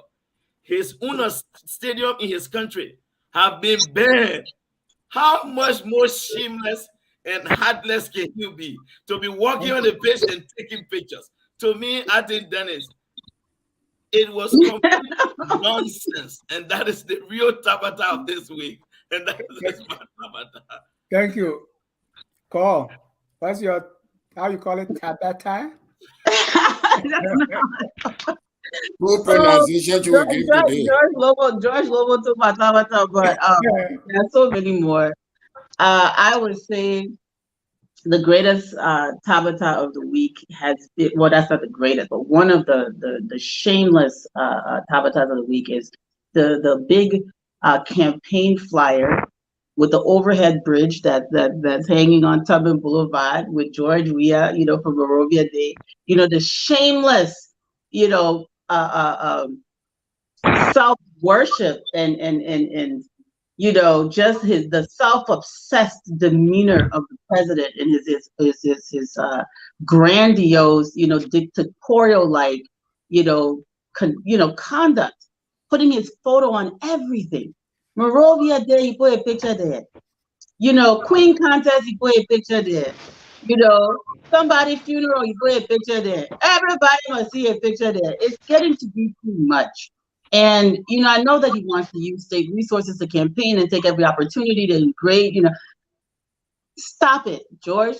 We see you. We see you. You're not invisible. You don't have to put your picture everywhere. Just stop putting your picture on everything.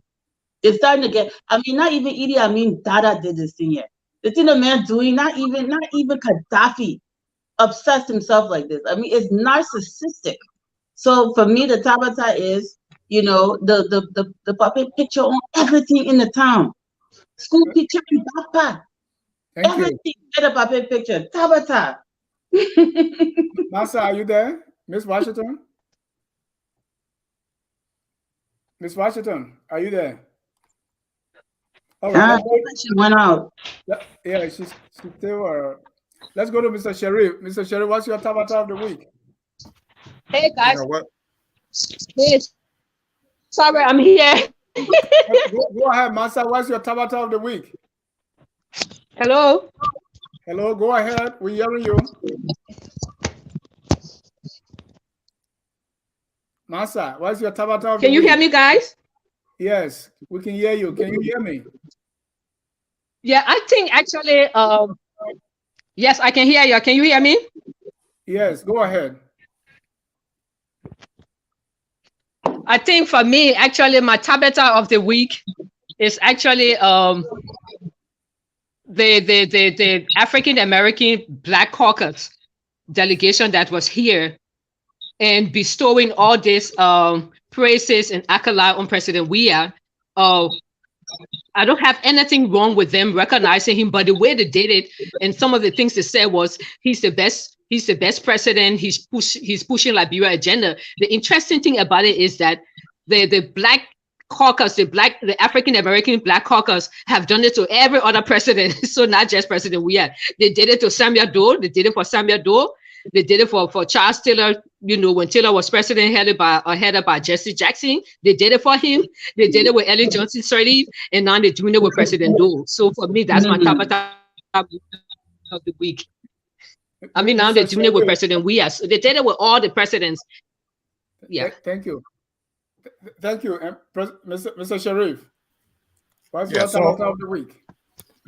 So Jefferson Kunney, the Lord Mayor of Monrovia, as he calls himself, is begging for funding from international communities so that they can pick up their waste disposal. How shameful this is? So you're going to ask for money, right, from the international community so that they can take your waste, right? And then meanwhile, these guys are spending millions, tens of millions of dollars on themselves. So I think that for me is the greatest Tabata of the week. Mr. Sherif, they are recording record-breaking revenue. Don't forget that. This government have recorded more revenue than any government since this settled. Let's go to our viewers. We're not talking about that. Let's go to our viewers for the Tabata of the week, and I'm going to come with mine shortly. Darling, what we say, my Tabata of the week is a 200-year-old country without electricity. And we're spelling from that country. Henrietta Morgan, my Tabata is President Weah spying while paying his tribute at the Capitol building. George Toto, my Tabata is Samukai was indicted during the Unity Party government. So that's Tabata of the week. Kamara said the most Tabata that I am concerned with is the trash taking over Monserrado. Yeah. More Tabata. Mr. Lobbo, Trocon said Lobbo is a Tabata talker anyway. Seattle Townsend doesn't like our ads. He says, my Tabata this week will be the absurdly loud FOL advertisement. And rather, you got two Tabata, the cosmetic change, and now there is no document from the same. From the most clean hands, man. Okay. Oh, that's what they're talking about. Yeah, Over the guy who's obsessed with Southeast Liberia say, how about the Southeast Tabata president who dressed in karate uniform in Douala, Kunney? What does opening the market has to do with that? My Tabata of the week is the Solicitor General pleading with the court to declare Kunney a hostile witness. I don't know where that came from, and I believe that was the biggest Tabata of the week. Liberia Bunny say, my Tabata of the week is when Weah, who cannot play soccer in his country, went to Senegal to see another stadium. Josh, you stole my Tabata. Josh, you stole a lot of people Tabata. I think that's all the Tabata we have tonight. Okay. No, darling, you can have two Tabata here. You say elected criminal belong to the Senate. Complete nonsense. And Flomo say, Tabata of the week is JMB gave a 10-minute press conference and ran away because he's too weak to take questions. Today, my Tabata is JMB whispering during his teleconference. Mr. Lobbo, you got to respond. There's a lot I can respond to. Oh, okay. I don't know why you want me to respond. Let me say this, Dennis. No, I'm glad it was brought up. Let me respond real quick. I like that. You know, Dennis, I really, really admire that movement. And here's what I would say on that issue. Had my incidents do happen every time, and I took full responsibility of it. But we must not forget JMB is my principle. For the guy who said he can't stand up to take questions, Ambassador Boyka stood up in Philadelphia for over 2 hours, 30 minutes. I think no politician has done that. And on the basis of that, we wanted that program ended and the former vice president out of there. So again, thank you. That is what happened. So we saw what happened with President Biden the other day with the hot mic, right? When he referred to the Fox journalists. These things happen. I will not be the first, will not be the last. Focus on the content of the message, the deliverance of the former vice president. And I think he articulated a vision for Liberia. That should be the most important thing for many of you. Thank you. This Sunday, Mr. Asuni CA and I will be hosting the former General Butt Naked. Wow. This is how you know the gods are angry with Liberia. Most of the time, we hear every time Massa talk about the pardon of Butt Naked, people say, why? So Mr. General Evangelist Joshua Blai will be here to address his pardon by the TRC. And he's also going to tell us his take on current issues. The last time we spoke with him, he said, unless he performs some rituals at the executive mansion because of what they planted there during the war, nobody should go there. Now the president is there. So Evangelist Joshua Milton, why are you guys giving him this guy a platform? Will be here to talk That's about my his question. and his this is yeah. Current issues. I disagree with that, Dennis. That's I know. Let him preach in his church. All right. All these people are preaching, you know. We are why give yourself a personal platform, Dennis? This is everybody making celebrity out of someone, and his claim to fame is killing Liberian people, and we keep giving him more fame. I mean, this is like this, you talk about impunity, then we encouraging it. Giving him a platform. That's something that we can discuss.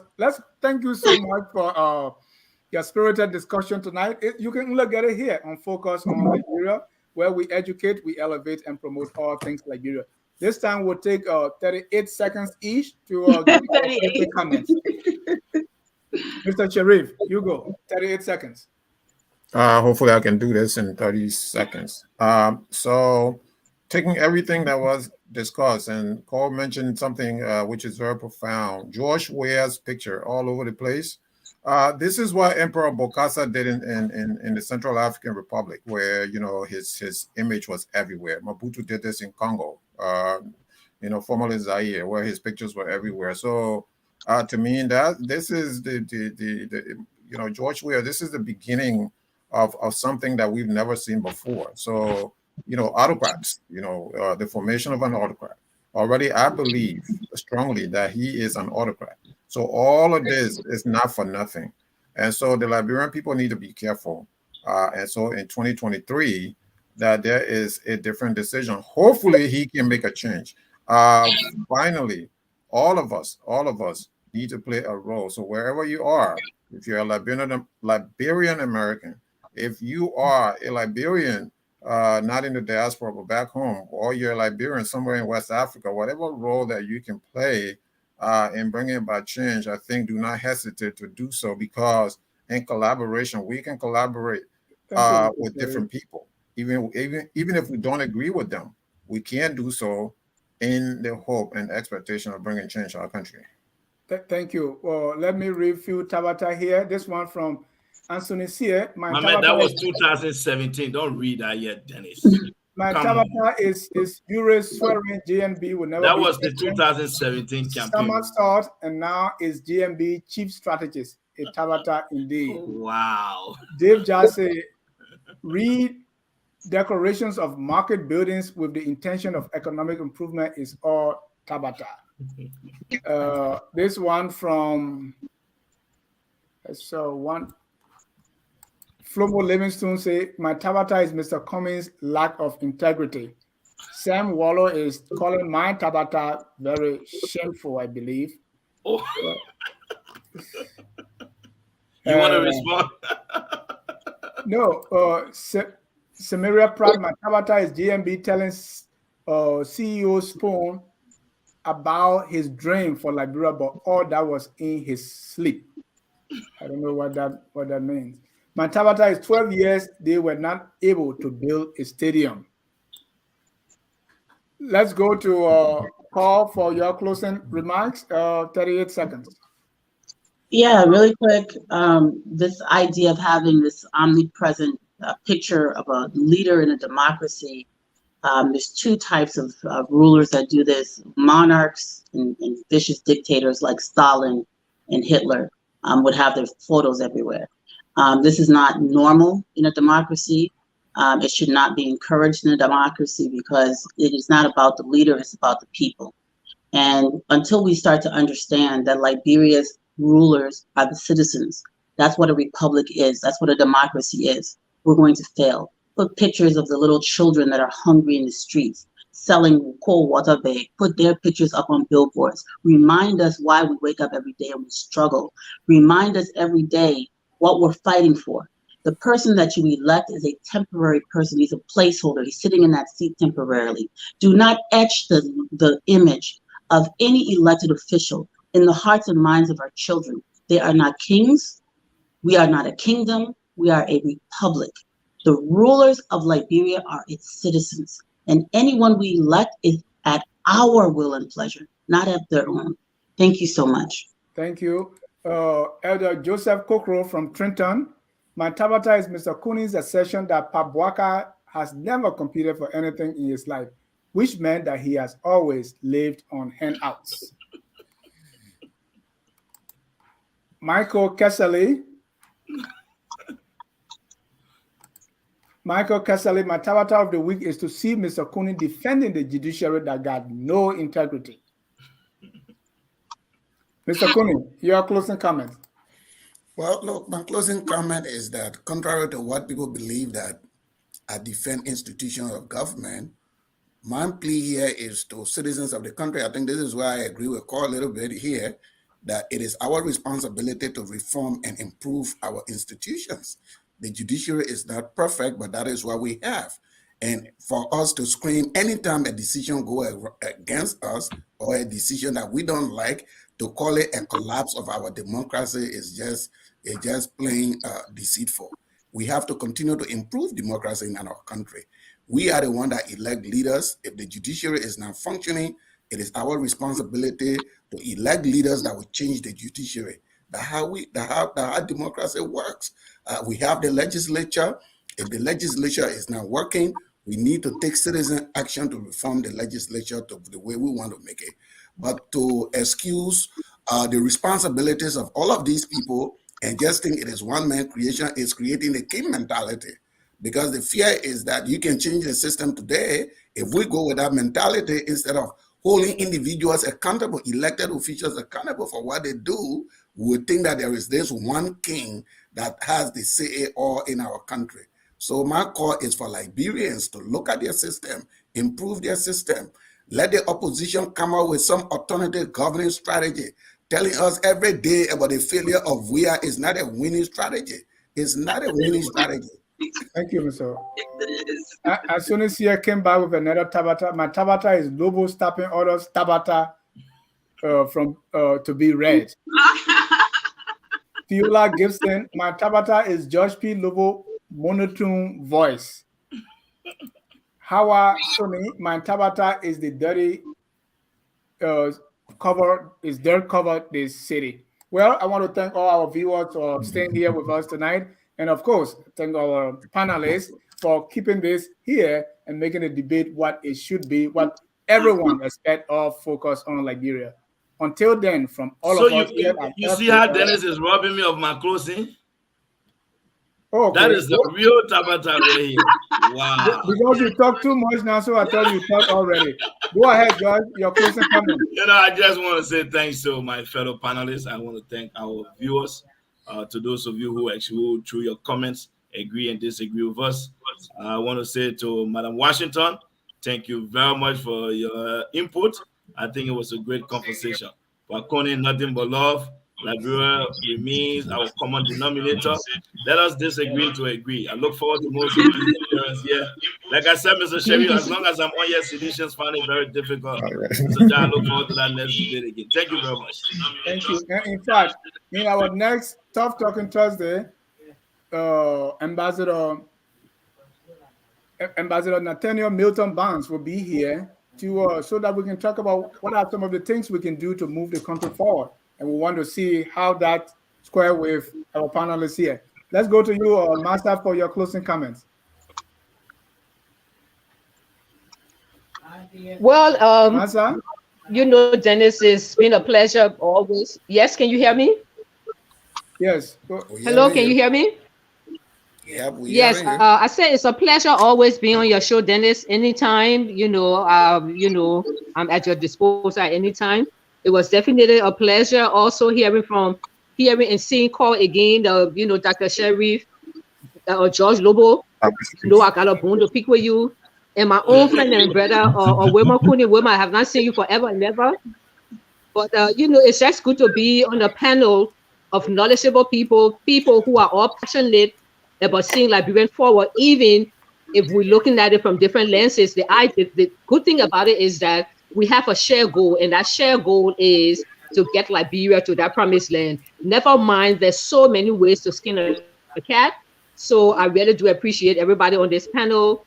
Well, at least I know my man, the day I come to Monrovia, I'm coming to you, so you know you can take me out for lunch. But it was definitely a discussion, and you know, I look forward to more of these kinds of discussions.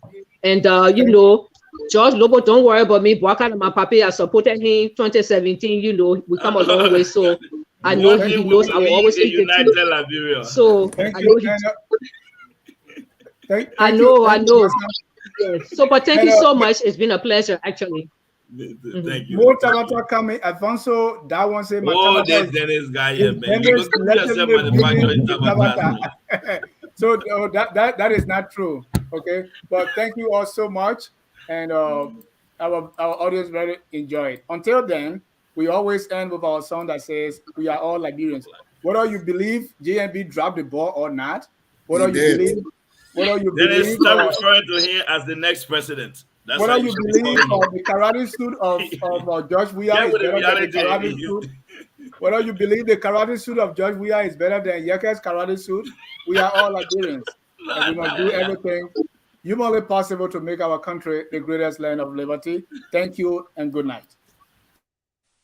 We are Liberians. Good night.